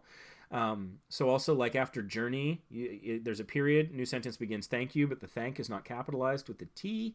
Little things like that, you can just go in and update that. That's an easy fix. This is a nearly 16-minute long video that auto plays when someone lands on your channel. So I would strongly consider, and again, because I don't know if you feel like you're searching for your channel identity or if maybe I'm just not grasping it, but if you're able to create a channel trailer, that would be a good idea. Something that, like, I keep telling people, take like 6 great moments and make a sizzle reel, but maybe that's not what's right for you. Maybe whatever, and I'm not saying JSO vlogs in particular, I'm saying whoever's watching me right now, maybe that's a good way, but maybe what might be better for you is like a mission statement, a statement of purpose of what you're all about in 30 to 90 seconds, something like that. Why should people care? Why should people watch and subscribe? What's the value add for them? What's the entertainment value? Why are you doing what you're doing, and all of that? So another thing is, I noticed in your description, you say, hey guys and girls. Again, nobody's searching hey guys and girls. So that's not very searchable, and it doesn't tell me anything. It's conversational. If you say those words out loud in your videos, conversational, that's great. I've read some market research that says, speaking to your audience like they're in the room with you, like they're your friend, often helps with their sort of an attachment, their engagement, their emotional connection. That's all fine. I think that works good in video. I don't think that works good in text. I don't think it translates as well. So one of the things I've talked about in previous live streams is if you go on your, let's say you still have cable, and you go to the cable guide and you're going through different things and you click on something, you get a little description of the show or the episode. If you're on Netflix, same deal. There'll be a description of what the Daredevil show is about or what a particular episode is about. You'll probably get that on Hulu and Crave and all the other sort of things. And so it's interesting that I don't see those sorts of descriptions on YouTube very much. But I think that maybe we should strive to be a little bit more like the Netflix description, or better than that if it's possible. But it's much more conversational, and I don't know that that's doing a great service. But it might. I don't know. I could be wrong. Take it with a grain of salt. I only have a little over 1,000 subscribers on my Vacation Impossible channel, so I'm still learning myself. The sorry we've not been uploading for a while thing. And that we are back to doing weekly vlog. I have maybe unpopular feelings about an upload schedule. I don't know. I don't recommend an upload schedule. I think that it puts undue pressure. It might encourage people to put something out before it's ready. And life gets in the way. I mean, if you're a family, the little ones are going to get a cold from school. It's inevitable that it's going to happen. And you don't want the added pressure of having to get a vlog out while you're dealing with, I don't know, chicken pox or the measles or some other dang thing.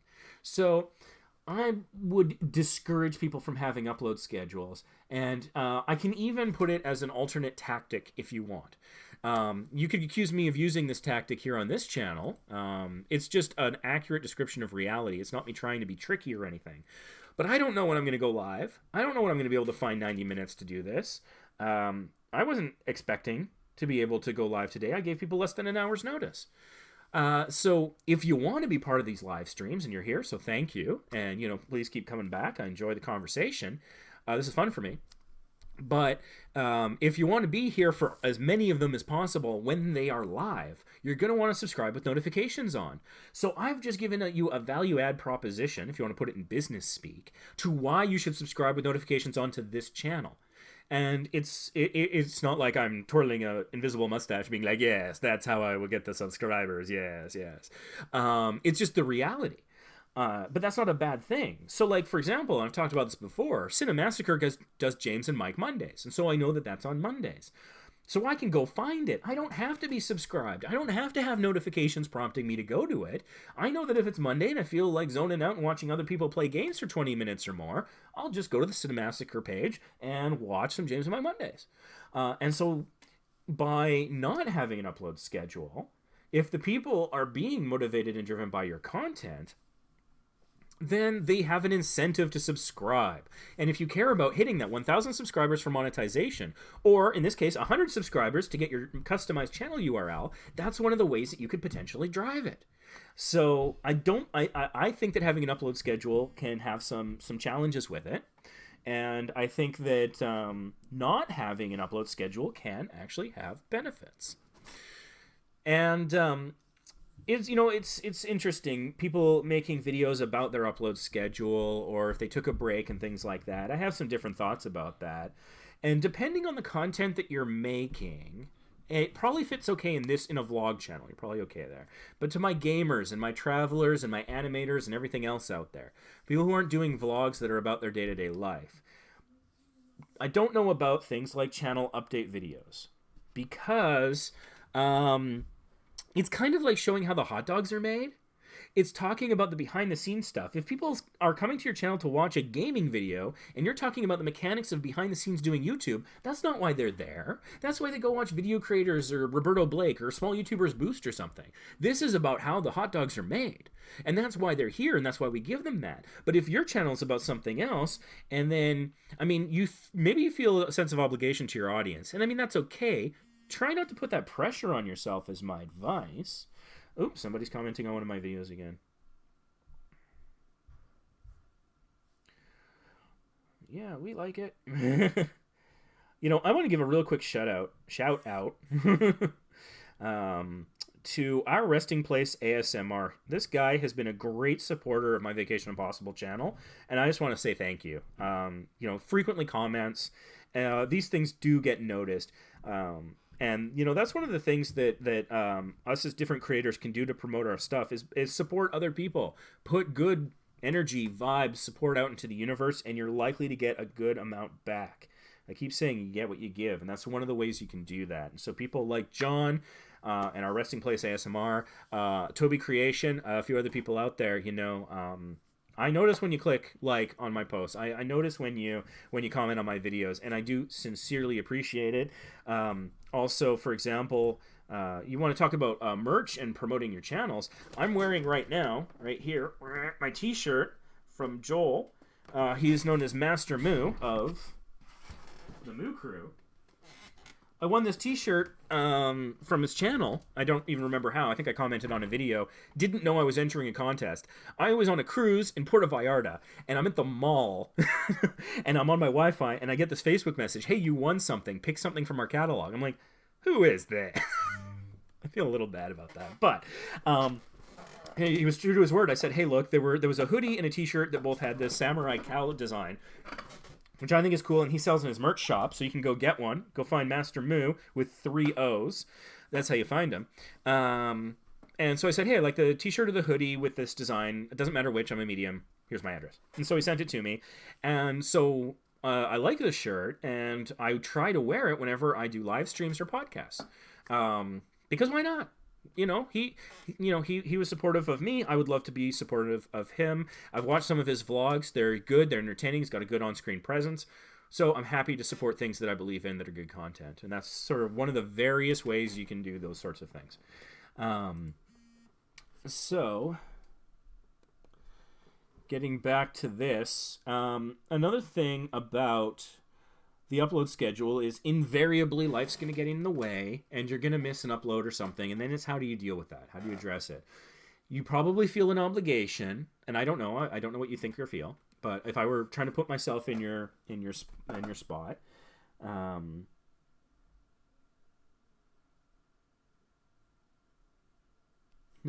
sorry, somebody just texted me something funny. Anyways, if I try to put myself in your spot, I would think that I would feel an obligation to be transparent about having missed it. That maybe my audience, and 39 subscribers is an audience, might wonder why or be upset or something like that, and that's fair. I think Twitter is a good place to talk about that. I think your Facebook page is a good place to talk about that. And I see you've got those social links here on your banner.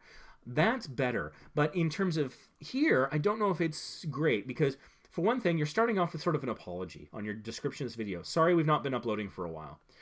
Doesn't really tell me what the video is about. And the thing is you're not painting yourself in the best light.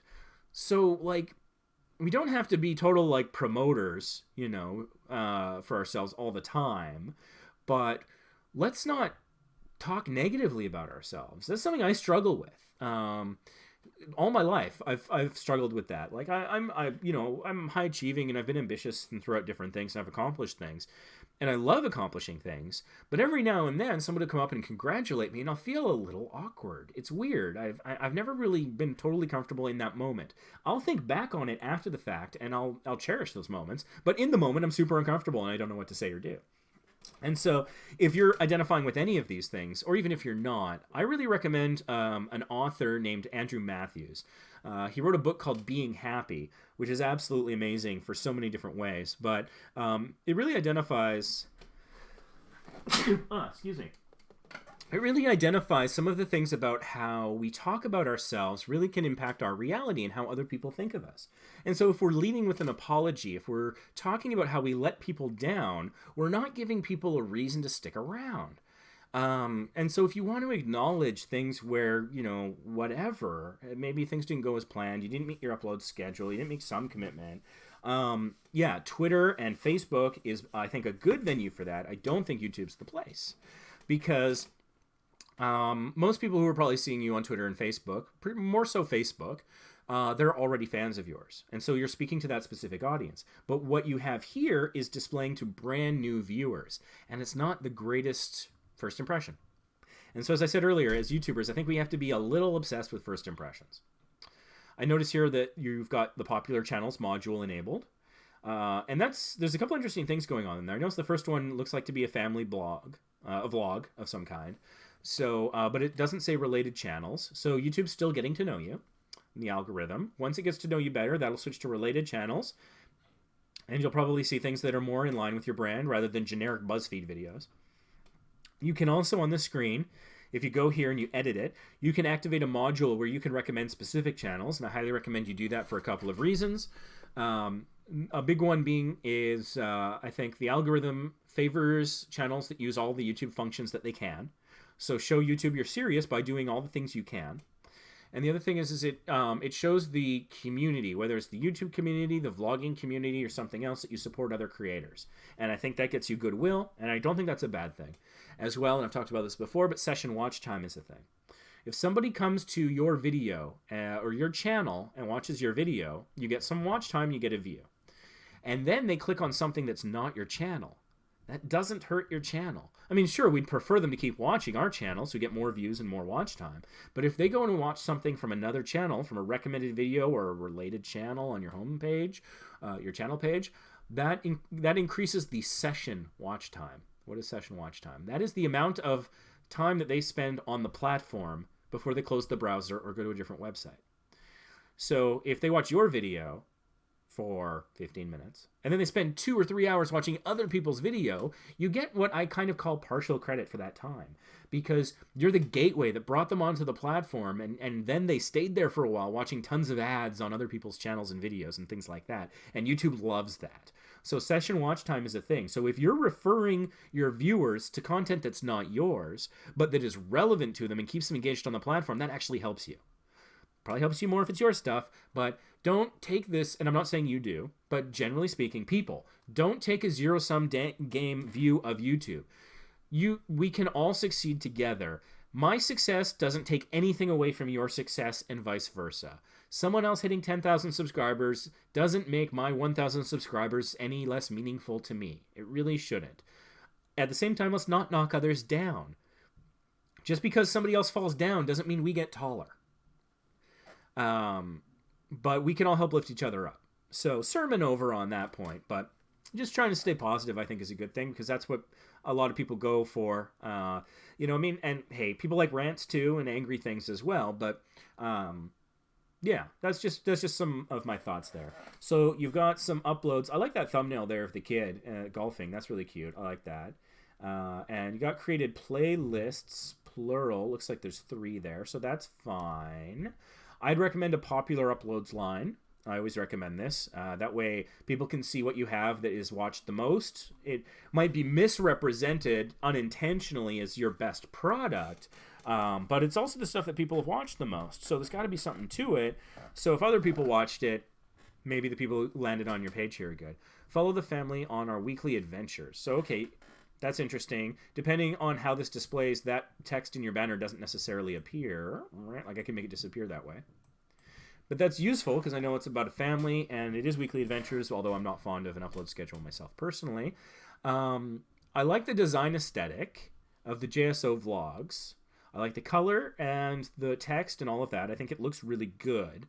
In your profile, I don't know that it's translating super well, because it has that round cropping that happens. I would consider maybe extending the color all the way, and then just let the circle make the shape, and I think that would look a little better.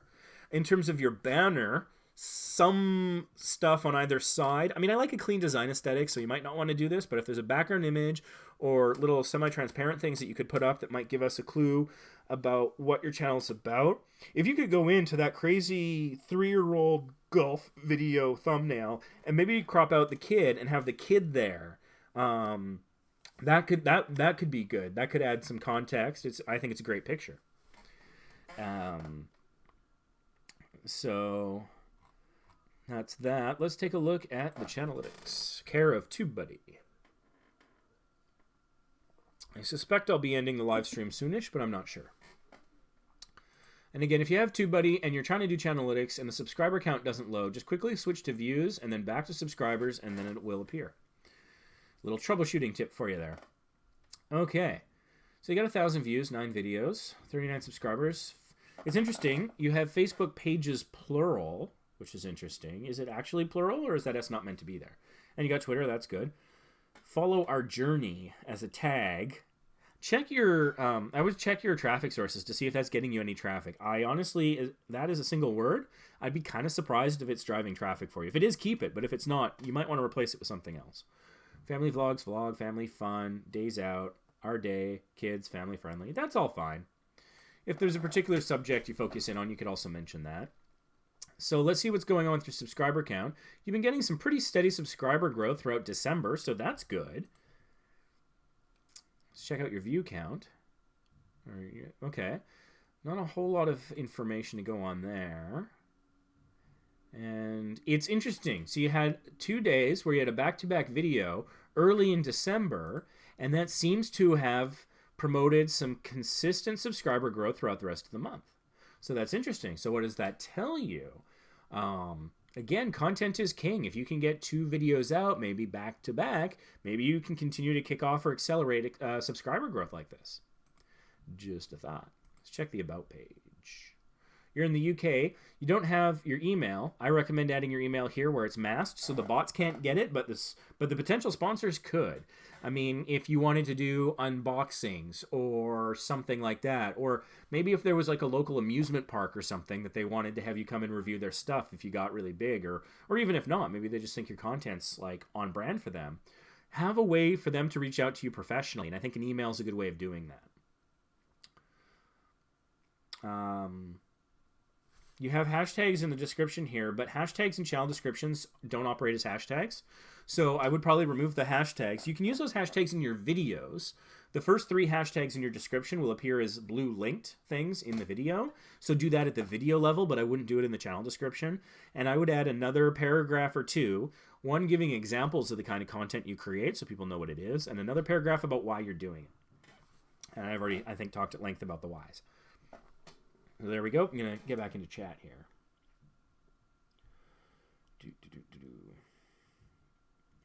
I'll get my people to talk to your people. Yeah, the exploratory committee about Operation ZZ Top Beard for Ray.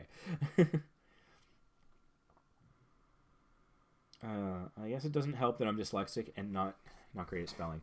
I have partial dyslexia myself, so I do really sympathize with that. It is a struggle. The numbers and the letters move around on me, and I get that. I think sometimes it's a superpower. I think it makes us better at the jumble, but I do get that. So one of the things that you might be able to do to help with that is you can copy your description or whatever into Word, Microsoft Word, and let the spell check and the grammar check do its thing. So it might flag for you some of those things. Or just one of the ways I deal with dyslexia is I end up basically triple checking everything, which ironically makes me less error prone, I think, than the average person because I'm so careful, because I'm conscious of this semi-disability. So I do sympathize, and hey, you know, maybe the specific little things that I pointed out, you can go back and, you know, you can rewatch this live stream and just follow step by step to make the little minor corrections, and maybe that'll help. That's fine. And I hope you don't take it as me assuming that you're not putting effort in. I didn't mean it that way. I was talking about the assumptions that an unknowing hypothetical person coming along not knowing anything about you, which I guess I kind of am, but what they might think and how that goes. And sometimes that stuff is just kind of unfair. So those of us who have little challenges like that, sometimes we just got to work a little harder at it, but sometimes it can be a superpower. I'm not sure why this was recommended to me, but I'm here. Well, welcome, Carolyn Hedrick. I hope you enjoy it. I assume you have a YouTube channel, and that's why you're here. And if not, I don't know. What do you do? What's your side hustle? Can I help in some way? Maybe I can. I don't know. Also, hey, this was recommended. That's awesome. That's exciting. This channel could be taken off. Helping more people. That's very exciting. I like that. Maybe you could do a review of my second channel. Okay, I'll see if I get to that. Going to be making an intro video. That's great. You're probably the first one I hear that doesn't recommend an upload schedule. It makes so much sense. It's why I don't have one. Yeah. Yeah, that whole upload schedule thing. The thing is, if you do upload daily, the algorithm favors you. But I don't know that we can do everything at the altar of the algorithm. because then we're all going to be chasing the same computer program. We're going to be putting out the same content. And at some point, the humans are not going to like it anymore. People like innovators. They like things that are new and different. And if all we're doing is chasing the same bone, then none of us are going to do that. So let's buck the trend and hashtag team no upload schedule. How about let's start that? Gaming channel, you do daily videos, but I don't say what time they'll be up. Yeah, that's something. How do you add links to channels? Yeah, all right, I can quickly show you that. I'll go to my channel. I think this is where you do it. I haven't done this in a while. You go to the About page, and then I think there should be Customize Channel.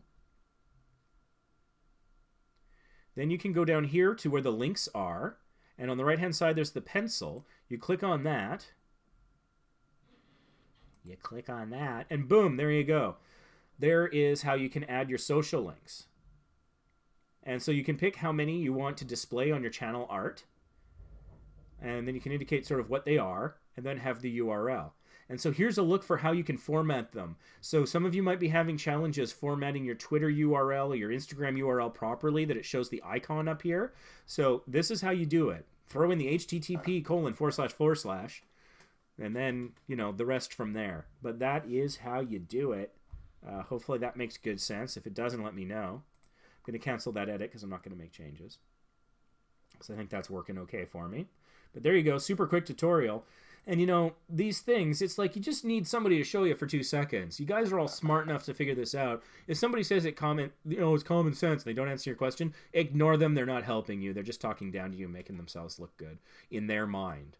But honestly, I don't think so. It took me 2 seconds to show you how to do that. So there you go. I like to think that's real help.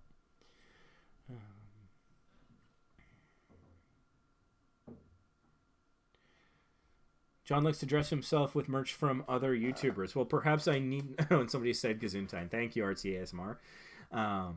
Boogers. We are all 12 sometimes. I certainly am, and I think John is. But interesting. Dress yourself with merch from other YouTubers. I've got a Cinemassacre t-shirt. Maybe I should consider designing some merch. I don't know. For my channel. Clothing. It's like with Patreon. I say that I'll do it if my audience demands it, or frankly just asks politely. But I don't want to be the guy that goes and creates a Patreon and PayPal links and donate here links and GoFundMe's or whatever, merchant stuff, when nobody's asked for it. I worry that it doesn't wear well. Especially because on my travel channel, I'm all about helping people save money. So then asking them for money feels weird. If I'm selling them a product that they enjoy, I'd feel good about that, don't get me wrong. But I don't want to come off as some sort of, begging. I don't want to use the B word, just because that's a bit of a controversy in the Facebook group these days. But, because, the line between asking and begging is a thin and invisible one, let me tell you. And I don't like being the judge of stuff like that. But if people, were to ask, I started a podcast because my friends basically had an intervention for me. They sat my butt down and said, you have to start a podcast. And it was weird. It was awkward. It was flattering. But I did. And it's gone relatively well. And so if it's something that people ask for, I'm happy to provide it. But especially when you get that kind of profit issue in there, yeah, okay, I have affiliate links below this video. And some people just rag on me mercilessly in the Facebook group for including that. But for one thing, it helps me track, is it driving traffic to that thing? And in the Small YouTubers Facebook group, we have an arrangement with TubeBuddy where we have a 20% off discount code. So if you go to facebook.com/groups/smallYoutubersBoost and click on the announcements, you can find that code and save 20%. But part of the whole arrangement there is I need to have a URL for them to follow so I can get some idea of what the traffic is like as part of securing and maintaining that discount code. And so people are like, oh, you're just out to make a buck. If I was out to make a buck, you'd know it. My pinned announcement would be all about click on all my affiliate links. And I'd be plugging stuff all the dang time. If I lost my day job, I'd probably do that. But that's not what it's about. And I've said this before, but like 8 different companies have approached me through the Small YouTubers Boost Facebook group wanting me to promote and endorse their materials. And many of them I've had to say no to because their products were inferior. They weren't good enough for you. Out of the 8, only 2 were good. TubeBuddy is amazing, and it's changed my channel for the better. And there's also TalentZ, which designed some graphics for me, which is fantastic. And so those 2 services give you value, and I endorse them because I've tested them. I've load tested them. I've stress tested them. I've poked them with a stick. I've investigated them. I've made sure they were both YouTube certified. I read their terms and conditions very carefully.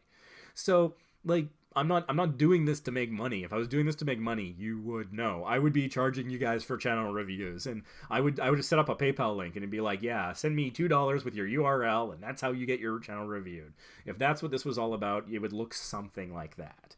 So, anyways, that was just me getting that off my chest. Add a picture of all 3 people on the banner for JSO Vlogs. That sounds like a good idea. Glad to hear it was helpful. I don't want people to think I'm just here ragging on folks. That's really not what I'm here for. I'm trying to help. Thanks for the tip. Review yours. Can I review your biceps? Send your biceps in a self-addressed sealed envelope, too. Nice work on the reviews. Thank you, Forrest Stevens. Oh, you're 11. Well, then maybe I'm 13. I don't know. How would one edit the channel tags? Oh, I showed that earlier. So I would recommend going back and rewatching the live stream. I would show you again, but I don't want to bore the people who have been here since the beginning. And maybe I'll show it again on a subsequent live stream. Maybe I'll do a special tutorial video for that. It's really quite easy, but if you rewatch this live stream, I showed it earlier. Peep says it's too early to do merch. I don't listen to them and did it anyways. It's going super weird. Yeah, success feels weird sometimes. Some of the stuff that's come my way is like, this feels wrong, but I like it, so I'm doing it. I feel strange, but also good. What is that? That's Wesley Crusher. Yeah, that was Wesley Crusher from The Naked Now. First season of Star Trek The Next Generation. Sorry, Star Trek nerd kicking in to gear for a second there. Hi, where am I on the list? I'm always too late. I'm not sure. It's all based on chat. All right. But let's see. Who's next? Stupid Robot Fighting League. Yeah, well, send me your biceps. Achilles Melee. Pooja Sharma. I subs to you all, they said initially. Let's see if they say anything else. I don't know if they wanted... Are you still here? Do you want a channel review? Maybe I'll do a quick one. I don't know. I don't know about that I subs to you all thing. That makes me nervous. Let's take a look. I don't know. Okay. It's interesting. I'm not getting a channel result, but I am getting at least one video from a channel with that name. Songs, dance, movie, musically, dance. Okay, I'm going to switch the filter to channels.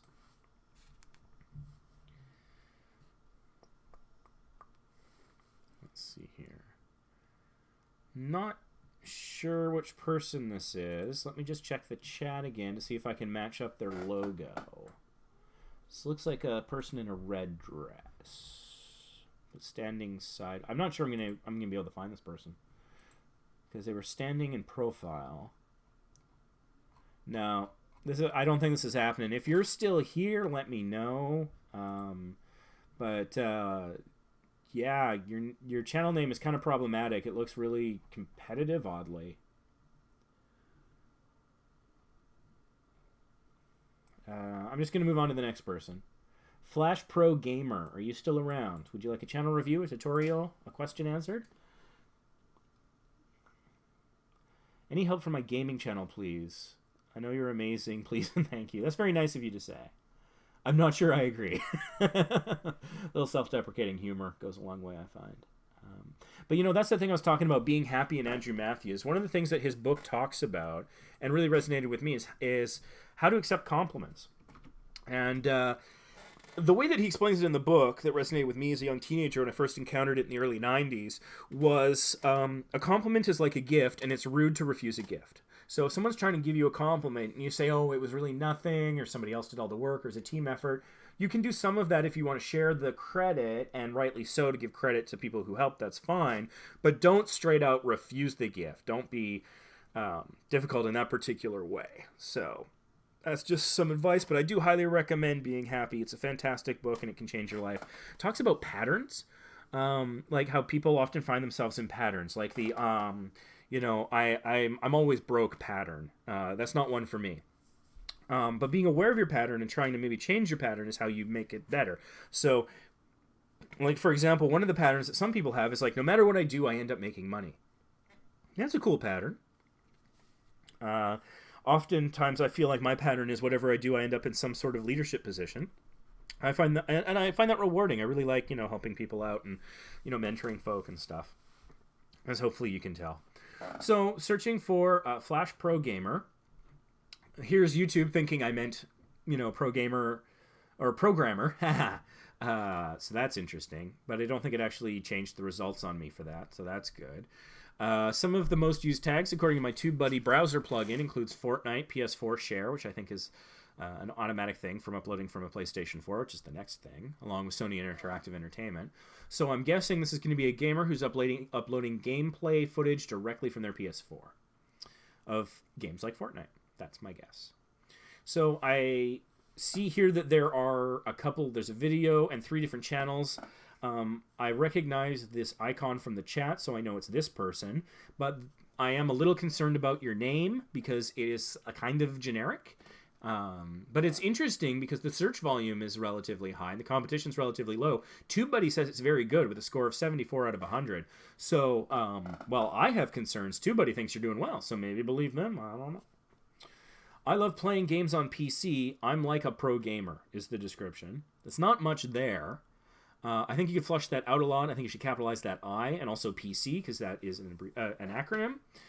And the I for I'm. So try to have those rules of, capitals and grammar so you look more professional. I love playing games on PC. Yeah, I don't know. You need to add to that. That's not enough. There needs to be more there. Also, do you not play PlayStation 4? Maybe it's the other people who do. 42 subscribers, 139 videos. That's interesting. That ratio is interesting. It's not super great, not gonna lie. Oh, hey, you've got my... Nice. Thanks. I appreciate that. So in the recommended channels, you've got Small YouTubers Boost. I haven't seen that before. Thank you so much. That's wonderful. That's awesome. So, looking at your banner here, the banner's kind of cool.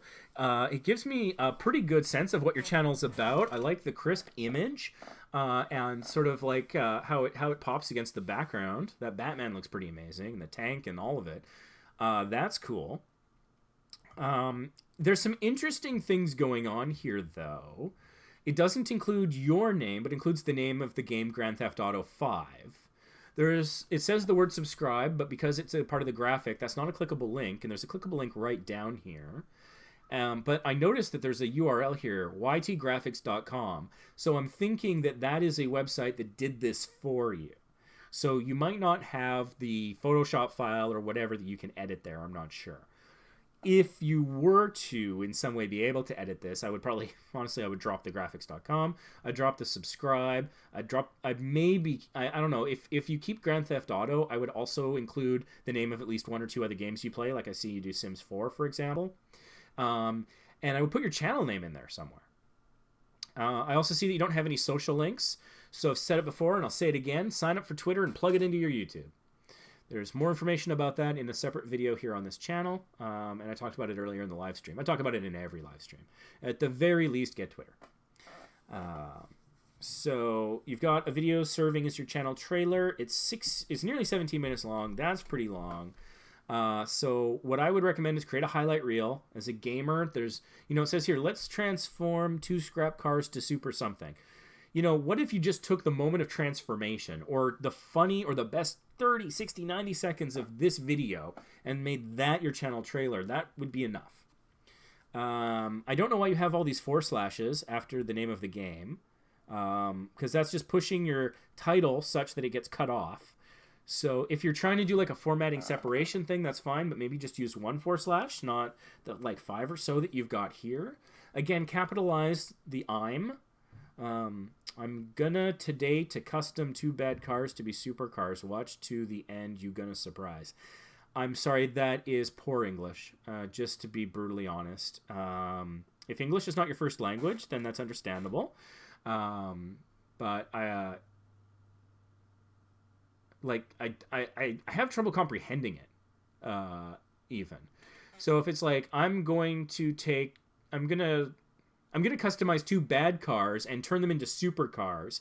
Watch to the end for a surprise. Maybe if it said that, if that's what you're trying to say, write it that way, it would read better. Also, transform with an E on the end is not a word in English that I'm aware of. So drop the E. You've got uploads here, but this is a vertical list. I recommend a horizontal list so you get more video links above the fold. And it just looks better. You got popular uploads, which is good, but again, I recommend put that side to side, horizontal, because like here in this list, we get 4 videos. If it was horizontal, you'd have 5, and it would take less space. It's interesting. So it looks like some Arabic text here, so I'm guessing English is perhaps not your first language. You got some playlists here. It looks good.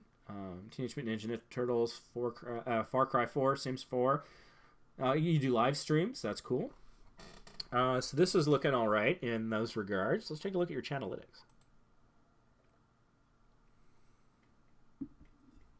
Yeah, no social links, but you need to. You only have 1 channel tag, and it says gaming.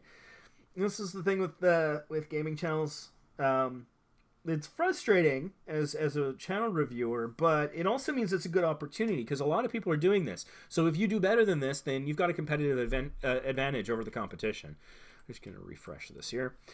So, you need more channel tags. Sims 4, Grand Theft Auto 5, something. Put the games that you're playing in there at the bare minimum as additional tags. And I know I sound like I'm being harsh because you probably just set that up when you were initially setting up your channel.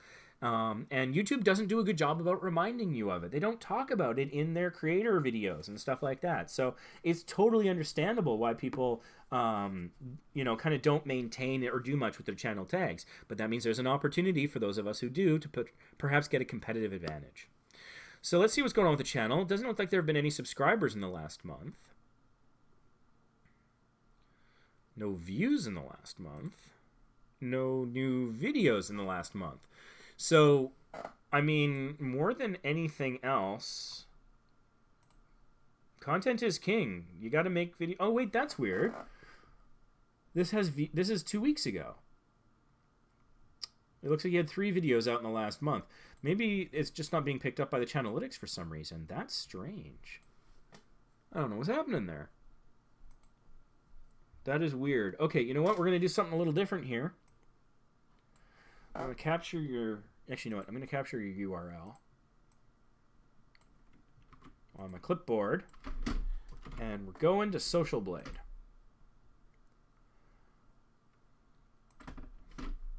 Let's see what Social Blade says about you. Is this displaying properly in OBS? Yes, it is. Good. Okay. Yeah, see, according to this, you gained 3 subscribers over the last 30 days. You got 104 views. That ain't nothing. TN. It's TN. Country. Tunisia. Cool. That's where they filmed a lot of Star Wars, is Tunisia. All right. But definitely kind of supports that the English is probably not the first language, and that's fine. Just looking here. So you've had a couple days without any views. It's interesting. Just kind of seeing here. So like in January, you seem to be getting a bit more traffic than the rest of the year. So I would ask myself, if I were you, what was I doing in January that was getting me a bit more subs and a bit more views than current? But really, I think what you got to do is kind of some basic stuff. You just got to put out more videos. I mean, I know you have 139. That's not a small amount. It's not a small back catalog you got there. But it's been a while. It looks like not a lot of views recently. A lot of videos recently. So there's that. that you could do. One thing I'm noticing here is Social Blade doesn't know your channel type. So when you're uploading a video, there's a setting where you can say what kind of video it is. Is it travel? Is it education? Is it a game or whatever? So try to tag it as game. Go back in your back catalog and all the game videos. Make sure that the settings say it's game. Because if Social Blade doesn't know what you're about, then it's harder for you. It's less likely that YouTube knows what you're about. Let's go back to your channel here.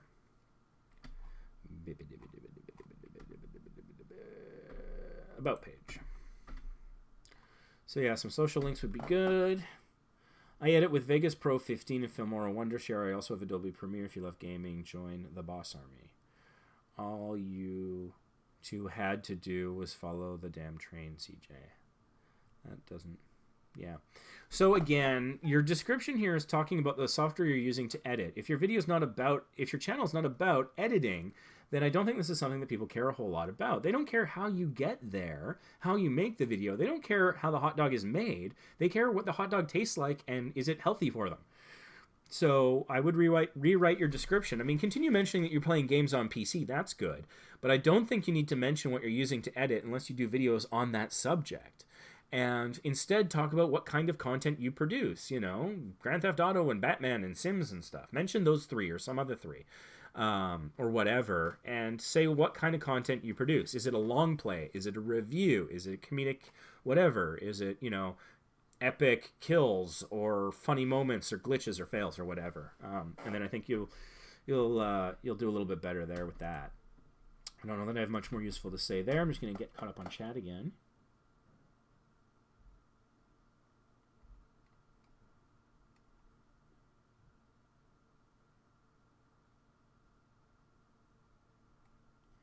Yeah, I don't really have a list. I'm just going by chat chronologically. So if you're here at the beginning, you're more like and spoke up early, you're more likely to get a review.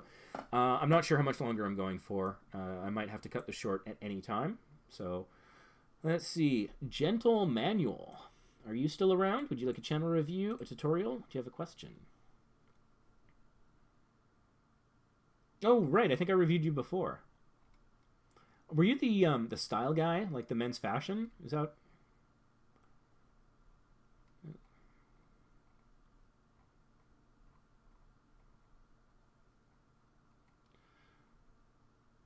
Well, let's take a quick little look in here and see what we can see. I love that. Yeah, that icon is awesome. Your personal image consultant, helping you be a true modern gentleman. Weekly videos on style, dating, life, and fitness. Great description. Great description.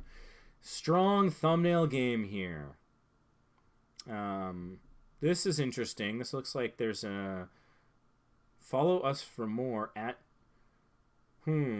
Has someone taken your name on Twitter? I hope not. I'm not seeing a Twitter link here. Let me tell you, Twitter is very fashionable. I don't know if it is. Oh, man. I hope... See, I'm worried that somebody grabbed your username. Let's take a look. Wish it to not be so. Someone's got it. It may or may not be you. Interesting. They joined in May of 2013. Virtually no information. This isn't great. But I got ideas. I think we can fix this. Don't panic. Okay. Interesting. So you created this channel in 2018. So that is not likely your Twitter handle. Maybe it is. Let's try if we put an underscore. Oh! Go get it! If you are not that other person, go right now, dude. Go to Twitter and get gentle_manual. Do it now before someone else does. Because that is close enough to being on brand. It's easy to remember. Go and get it. Please, I beg of you. I almost want to do it for you because it's so easy and I'm worried that someone else is going to beat you. And you've got this great layout for your style. This banner, I mean, of course, you're a style channel, but this banner would look great on Twitter as a Twitter banner. Your icon will look great as a Twitter profile picture. So your assets, your digital graphic assets, will transfer over to Twitter in an instant with probably very little work on your part. If you've got the original source file, and I imagine you do, you just export it to whatever resolution that Twitter is native to, and then upload it, and Bob's your uncle, and you got your presents, you got it locked down, and it makes it harder for people to pretend to be you. So yeah, there's that. Let's see what else we can do here. But if you have to stop this video to go get your Twitter account, go do it. Whatever you have to do, but please open a new browser instead. You keep this going. Oh, I really want to watch that video, Donald Trump as bad style. I don't want to get political, but I want to watch that video. But I'm not gonna. Worst male trends, like this plunging V-neck. I would agree with you there from your thumbnail. Men's scarf guide. Okay, I like my scarves. I got a couple. Why you need a watch? I remember seeing that before. 10 amazing style facts. I'm curious. I got to come watch your channel sometime. I did it with Max Hickson, and I loved his stuff. And I got to remember to come check you out sometime when I'm killing time. And you know what? The holidays is a great time for small YouTubers, I think. We're off of our day jobs with a little bit more time to do things like live streams, hopefully. And like I said, TV shows are on hiatus, so if people want fresh new entertainment, they're going to be looking somewhere else. It's an opportunity for us to fill that void.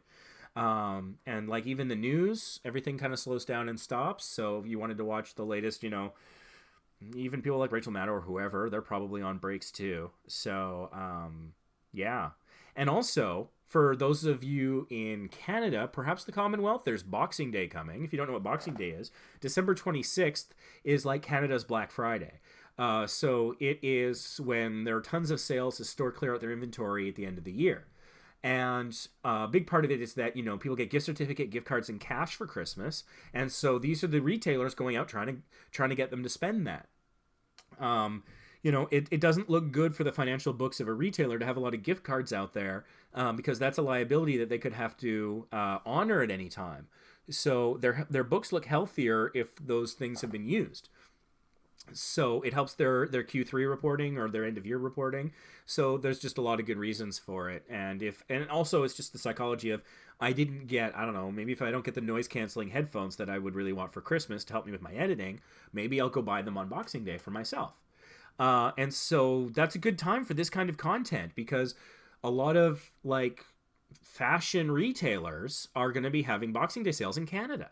So I don't know if Canada is much of your target audience. And I'm not sure if Boxing Day is like in the rest of the Commonwealth as well. It might be. But also, even if not, people are going to be getting their gift cards and things like that. So, yeah, this could be a good opportunity for you to get some new content out that might be quite timely. But I do believe I've looked at this channel before, so stop wasting time. I'm curious about that too. 3 tips to improve confidence. That's interesting. Like your thumbnail game is on point. You look really engaging. I haven't watched your video. Hopefully you are. But this is, I gotta remind myself to come back and watch this content. This stuff looks good. I got some playlists. Let's check Channelytics. How you doing? Twitter. Did that just happen? Did you already have that? What's going on? Why didn't I see that before? Gent manual. Never mind. Why didn't I see that before? Why wasn't that showing up? Maybe you had it set so that... Let's check your about page. Yeah. Did that switch over? Yeah. Okay. Never mind. You're already there. You're good. You might want to change how your name displays so that it's more on brand. You can also put a link in here. So I would put the link to your YouTube channel if that's your primary focus. Or something else. So put a URL here on your Twitter profile. But I'm very glad to see that you actually do have a Twitter. I was worried. So this is good. That Gent manual, that is even better than what I came up with the stupid underscore. So forget that rant, that franticness on my part. No, I'm not actually logged in on Twitter right now. I'll do that later. You only have 1 follower? I don't think so. I'm not going to let this stand. I'm going to go on the Small YouTubers Boost Twitter account right now and follow you. I haven't watched your videos. I don't know your content, but frankly, your design aesthetic is so good. You need more than 1 friggin' follower. That's just wrong. Let's fix this wrong. Boom. You just got your 2nd follower. Just from having a nice design aesthetic. See? how things happen on Twitter, guys. This stuff happens. Life moves pretty fast. You're a pretty young channel, but I must remind myself to check this out because this really looks like some good stuff. Giving a damn about your image can only benefit you, so I don't know what you're waiting for. I love it. It was great. Bulgaria, that's cool. But what you got here is universal from what I'm seeing. I haven't watched the videos, but from the design aesthetic and the nature of your content, it seems universal. And oh my god, Vacation Impossible is one of your featured channels. I love you people so much. You guys are making me weepy over here. Recommending my channels, featuring my channels. That is, man, thank you guys. That is awesome. That means a lot. Don't cry on the internet, Ray. All right. Let's see who else we have in chat.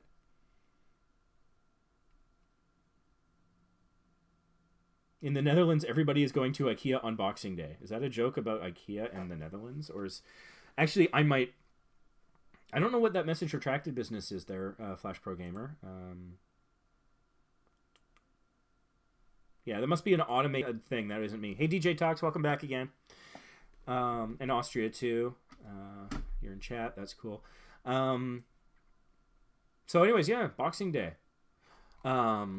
You could do a video about Boxing Day fines, or like you could do a video about like don't lose your head on Boxing Day. Like don't buy it just because it's a good deal. Buy it because it only if it's a good deal and it fits your style and it has taste, something like that. That could be a great video. That'd be very timely.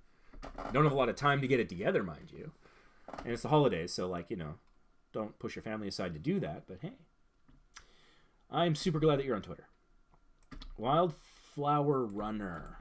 You're up next. Your videos don't seem to be getting seen. Not sure what you're doing wrong. It's in the beauty space. They can vary. You do use SEO. You use TubeBuddy religiously. Some people hang around when they come in, but they don't seem to be reaching a lot of people. Came for feedback. Okay. So just scrolling through the things you've said in chat, trying to get a good sense. Merry Christmas to you as well. I'll see what I can do to help you. I've got to head out. Thanks for the stream. Okay, well, hopefully you'll come back and finish watching it because I'm hoping that I can do a little something for you here. Let's take a look at your channel. Okay, that's an interesting profile picture. When it was scaled small, it's interesting because it was like this gray, but at this resolution the eyes really pop because they kind of got like a golden color about them, and so that's interesting, and so it looks like there is an album by somebody named Bob Barrack that has the same name, so that could create some brand confusion, which is a little problematic, but TubeBuddy still gives you a good score. Why I won't buy subscription boxes. I had a bad experience, not taking the chance again. Besides, I'd rather save them. That's interesting. I would watch that video. I had Loot Crate here and there, and honestly, I think it just resulted in more crap around my house that I needed to find a home for. And it's interesting because, yeah, you've got this musical artist that you're kind of struggling in brand identification for. I've got that too, because there was a book called Impossible Vacation. Spalding Gray. So if you search Vacation Impossible, there's a high likelihood that Spalding Gray is going to pop up quite a bit. And that kind of sucks. And sometimes you'll get like, somebody did a video that was like a Mission Impossible / Toy Story vacation spoof or something. That often comes up when people try to search my channel as well. That's one of the reasons I'm getting into the meta tag game. Because I'm hoping that by harnessing the power of my meta tags more on my files, on my video and JPEG files, that maybe I can unseat Spalding Gray. I don't know much about Spalding Gray. I'm sure he's a great author, but I just want to own my name. I want to own my brand. I want to own the search terms, and so I'm gonna do all I can to be successful there. So let's see, description. Hey, thanks for checking me out. This page for makeup addicts from all walks of life. I am not a makeup artist. I'm just a girl. So, hi, and thanks for checking me out. Cut it. It's not helping you. This page, it's not a page, it's a channel, so cut out that. Say, we are for makeup addicts from all walks of life. I'm just a girl, and go from there. Saying I am not a makeup artist is not helping you. Again, let's keep it positive, especially for those first impressions. Let's not tell people what we aren't. Let's tell people what we are. 84 videos, 72 subscribers. You should have more subscribers. I'm changing some stuff up, but we're back. Let's do this. Let's have fun. Wildfires, Flowers, Triumphant Return. That's kind of a cool name for the video. I think that you could have a bit better description in there. You could flush that out a bit. You need to have longer descriptions. I think it needs to be 3 or 4 lines at least. This is only 2 lines. So I think that's part of the challenge. You talk about doing SEO and using TubeBuddy, but you need to have bulkier descriptions for your videos if your channel trailer is any indication. Also, your channel trailer is 11 minutes long, and that's too long for a channel trailer, generally speaking, although the subject matter seems kind of appropriate for a channel trailer. Beauty for the rest of us. I like that slogan. You've got yourself a slogan. That's awesome. You can use that in places for consistent branding, so that's nice. Your banner graphics is pretty good. The white bars on the left and the right I don't know about, but otherwise it's fine. You have another channel, which is interesting, but it doesn't. My other channel doesn't really say what it's about. That's kind of hard to do in a small link. You got Instagram. I mean, if you're doing beauty and makeup and stuff, maybe putting Instagram before your other channel is a good idea. Posting pictures of the stuff that you're doing on Instagram will probably do well. You got Twitter. You got a Patreon. If you were here, I would ask you, what I always ask Patreon people is, what value do you add to Patreon people that your standard viewers don't get, or are you using it as a donation tool? Looks like there's something weird here. Your Snapchat icon is a Twitter icon, and the URL looks almost like a Telegram. I don't know what's going on with that. That's weird. Let's go check it out. Let's check the About page. What happens if I click on Snapchat? Does the world end? Oh, no, it looks like it takes you to Snapchat. I don't know what's going on there. That's weird. Try dropping the S. If you have the S from the HTTP, and it looks like you do, try dropping the S and see if that fixes the icon. Also, it looks like you're using a URL shortener of some kind for that link, because it's like t.co/something. Maybe put out the long form of it. Like if you go here, you get snapchat.com/ad/wildflower. You copy that and try using that as the URL, and then maybe that will display the icon properly as well. Either one of those or both is worth a shot. You got some of your favorite folks. That's cool. A few of your favorite things.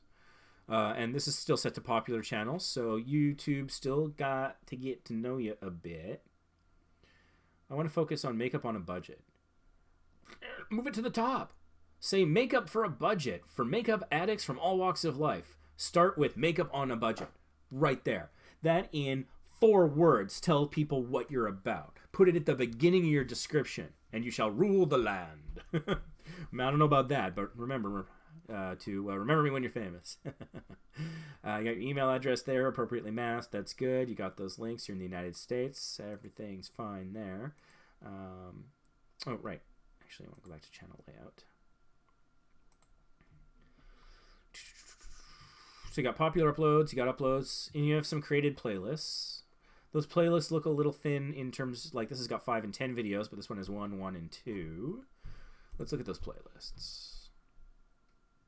Vlogs, beauty stuff. So I would take a couple of these playlists that have at least 5 videos and put them as horizontal rows on your main channel page. Maybe pick the ones that do well and perform well for you. Channelytics, care of TubeBuddy, not sponsored. Affiliate link down below. Okay, the links aren't showing for some reason, but we know you have them. Beauty over 35. That's an interesting tag. I wonder how that's working for you. Beauty for the rest of us. Beauty on a budget. Makeup for older people. Makeup for regular people. Everyday makeup. These are some really good ones. Makeup on a budget is the only one I'd recommend you add, or budget makeup. Add those 2. But otherwise, you're doing really well on these, I would say. Yeah, if there's room, you could add those 2. So let's see. Not a lot of subscriber growth in the last 30 days.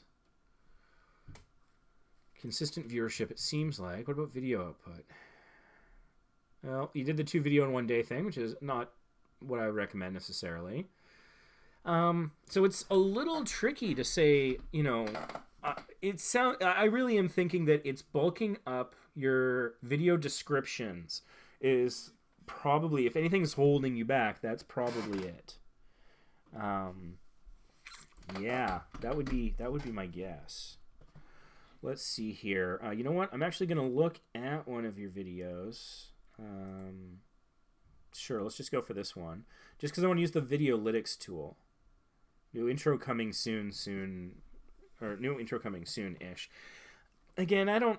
It feels like behind the scenes. It's how the hot dog's being made of YouTube, and so I don't know that people who come here about makeup care about the fact that you're making a new intro. I don't know. I might be harsh there, but and again, this is something that you can talk about on other platforms. That's a better fit for it. Your fans on Facebook who are, if you have a Facebook page and you have fans that are following you there, tell them on Facebook, because these are the people who will care about that, not a generic person coming to your channel for the first time. So I mentioned the description. So let's see the full description here. Lots of social links, but not a lot of description of this video. And so that's a bad ratio. I think you need to have a lot more, several more lines here describing what this video is about. And you'll notice this video's tags appear one time in title and description.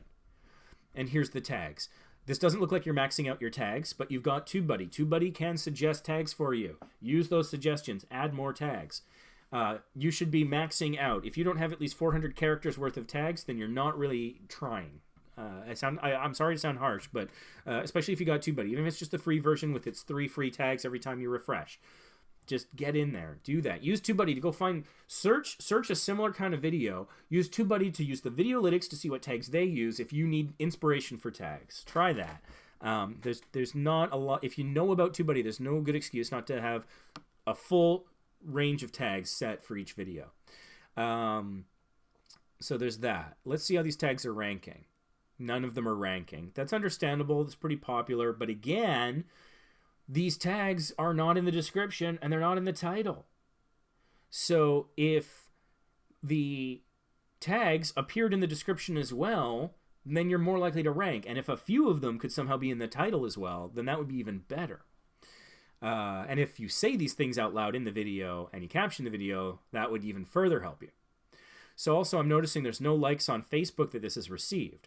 So at the very least, share this video on Small YouTubers Boost. You might get a like, you might not, I don't know. It's worth a shot. Better yet, find a makeup group and share it there with a good description about what it's about. Maybe not this video, because it seems to be about your return. Maybe another video you can do that with. Also, it has no upvotes on Reddit. And so I've said before, Reddit's a scary place. My quick story of my first experience on Reddit is I joined a subreddit that made great sense for me to be in because it was all about travel. But they had a rule that you could only post things you created and you couldn't self-promote. And those two things are impossible to do at the same time. So I tried it and I got banned in 35 seconds. But then I found other subreddits where I was able to share things and people appreciated it. My video yesterday got, I think, 6 upvotes, which for me is a lot. So if you want a safe place where you can practice your Redditing, I have created a Small YouTubers Boost subreddit, and I don't know what I'm doing. So you can use it as a bit of a sandbox right now. I'm not watching it very carefully. Don't abuse it, but don't, if you need a place to experiment and hopefully people won't rag on you for trying something and failing or doing it the wrong way or whatever, hopefully that can be a safe space for you to try. So you can try playing there. You got 1 mission on Twitter, so that's something. That's not bad. I do notice that you've got your watermark here for subscribing, so good job there. That's good that you've activated that feature. Nobody's commented, so I can understand why you wouldn't have hearted a comment. That makes perfect sense to me. So that's all I got there. I don't know that I can be much more helpful. Let's see here. Oh, Easton's back. His phone died. All right. Now you want meatballs from IKEA? Yeah, those Swedish meatballs are pretty good. Also, the fish at IKEA is pretty good too. I like the fish there. I'm not a big fish guy, but I like it there. Oh, it's not a joke. It's true that everyone's going to IKEA. Hey, that's cool. I think I might go to IKEA on Boxing Day myself here in Canada. So that's cool. All right, let's go back to the chat and see. This might be my longest live stream on YouTube yet, so that's kind of exciting.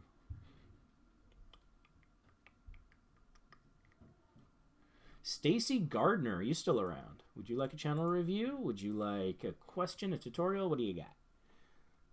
See if I can see any comments that you've made in chat.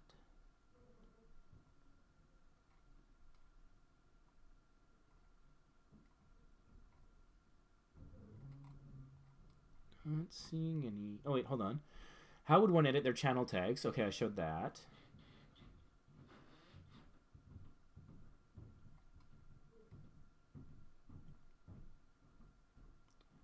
Join the Small YouTubers Boost subreddit. Yeah, sure. It may or may not be a worthwhile thing to do. I may one day yet learn about these things. Okay. This is interesting. Trying to figure out.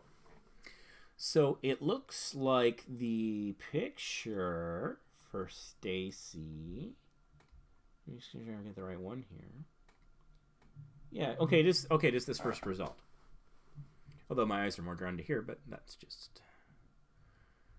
Oh, it's the same name as a model from Deal or No Deal. Okay. So Deal or No Deal is one of the top tags that is related to this search term. So 166 subscribers, 324 videos. That's an impressive number of videos. The channel before you is here. I upload my Let's Plays and do live streams. I also do unboxing videos and have other plans on. So you can tighten that up and just say Let's Play and live streams and let's stream. Let's try that. Let's stream. That could be an interesting portmanteau. Anyways, you could say Let's Plays, live streams, and unboxing videos, and then just go from there. The channel before you is here. I upload. That's awkward. I don't know what you're trying to say. None of those words are searchable. And it's interesting because I would expect this to be like a boxing sort of video or a cosplay video channel. Not quite Ryu. I'm not quite sure what you're going for there. So let's dive into the channel and see what's what. Okay. Hey, what's up, Review of YouTube? things to come. Not a bad subject line for a channel trailer. Channel trailer is 2 minutes. It's pushing the edge, but it's not bad. The aspect ratio is kind of unusual because you got black bars on either side. So if you're able to film in 16:9, please do so. It's my recommendation. Your banner is, there's a term for the sort of out of focus shots. I forget what it's called, but it's not telling me what your channel is about. It's visually interesting, but it doesn't tell me what your channel is about. So you might want to put some text on it or something, or layer another video with a transparent background on it. I mean, not video, a picture. Sorry, I think I've been live streaming for nearly 3 hours now, so I'm getting a little burnt out, a little tired. Might need to go to the bathroom. You link to a website which has what looks like an affiliate thing in the URL. That's interesting. Don't know what that's about. Google+, Facebook, Twitch, and Twitter. So you got some good social links there. A small video of my upcoming videos, both things my subscribers, misspelled, and viewers come up with, and projects that my friends and I come up with. So you need to correct the spelling on subscribers, because it's subscribers right now, something like that. Let's play Mega Man 4 Part 4. That's the kind of video I would watch. I like how it's kind of like letterboxed with a background of... That looks cool. I would watch something like that. Let's play Super Bomberman R Part 2. I need to improve my Super Bomberman R skills. I was so excited when they announced Super Bomberman for the Switch. It was a big part of why I got the Switch. So, yeah, but I wasn't super skilled at it. But I was more about the Let's Play. I mean, not the Let's Play, the multiplayer there. Good stuff. Now, I'm a little concerned here.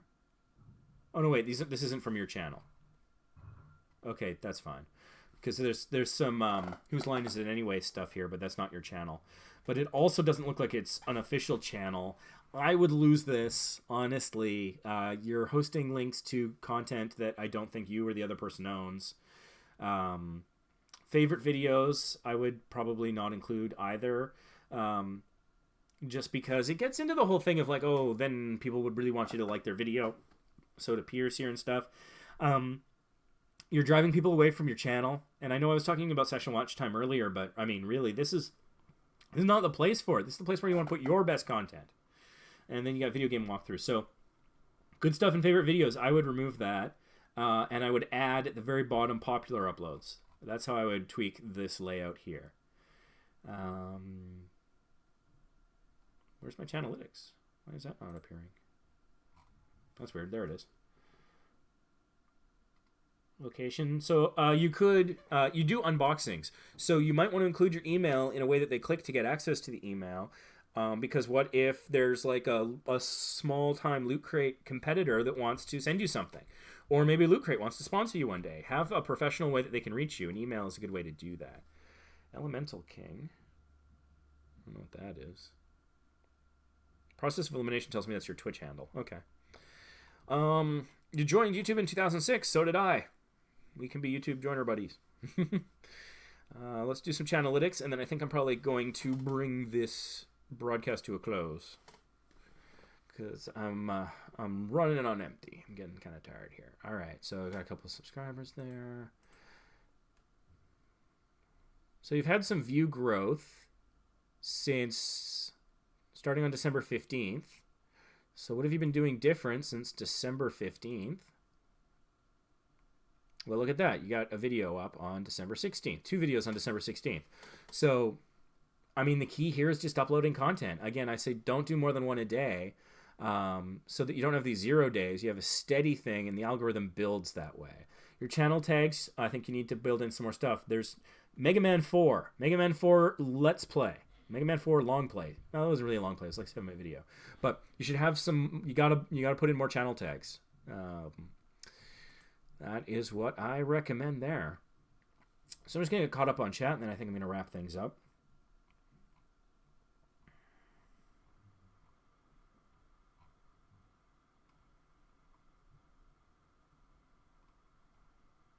There's the subreddit. Small YouTubers Boost subreddit. Don't beg, we all want one. It's generally advice. No dragon, please. Oh, I have to go. But maybe next time, because it would be cool to look at your channel. Oh yeah, if you do unboxings, the PO box is stay forever. So I gotta pee, guys, and I gotta get on with my life. I got other stuff to do. It's the holidays. But, hey, if you want more of Ray, there's plenty of me out there. I have 400 videos on the Vacation Impossible channel. Vacation Impossible. So I've got 400 videos there. I have that's about travel. It's not about creator support. This is creator support, but that's about travel. I have a podcast that's about travel. It's the Vacation Impossible podcast. We're on Spotify, iTunes, Google Play, Stitcher, Podbean. You name it, we're probably on it. Pretty much everything but iHeartRadio, because you kind of have to pay to get onto them, and I don't appreciate that. So that you can listen to me talk. If you want my nice voice to help you fall asleep, put on my podcast. I don't know. It sounds crazy to me, but if it's a thing you like, then great. All too happy to have an audience. I've got a blog if you want to read stuff, vacationimpossible.tumblr.com. I do sometimes talk about creator support stuff there. It's kind of a catch-all for whatever I happen to be thinking about on a given day. And we also have, on this channel, I have past live streams. I've done lots of live streams that ran from 1 to 3 hours. So if you want more of this kind of content, there is some available. But I need to get back to the fact that it is the holidays. And so I have been recently trying to end these live streams with a challenge. Your challenge, if you choose to accept it, because the whole Vacation Impossible, Mission Impossible thing. Your challenge, if you choose to accept it, is to, at some point in the next 48 hours, make sure you take a break from the internet and go spend some time with your family, your friends, spread some joy, love, and appreciation. Express some gratitude to someone. Say thank you for something. Call your mother. Call your father. Call your sister, your brother. It's the holidays. It's a time to connect. Whatever your faith is, hopefully you have some time off work, and that gives you time to connect with the people that you care about. So my advice has nothing to do with YouTube. This is about mental health and maintaining work-life balance and your relationships and your family and your friends and all of that. And so just, take some time, find 5 minutes to do something kind. Spread some kindness for somebody somehow. If you don't have friends and family that's close, go find a small YouTuber in the group and go put a nice comment on one of their videos, something like that. But go put out some positivity into the world in the season. And thanks for watching. We'll see you again soon. This live stream will self-destruct in 5 seconds.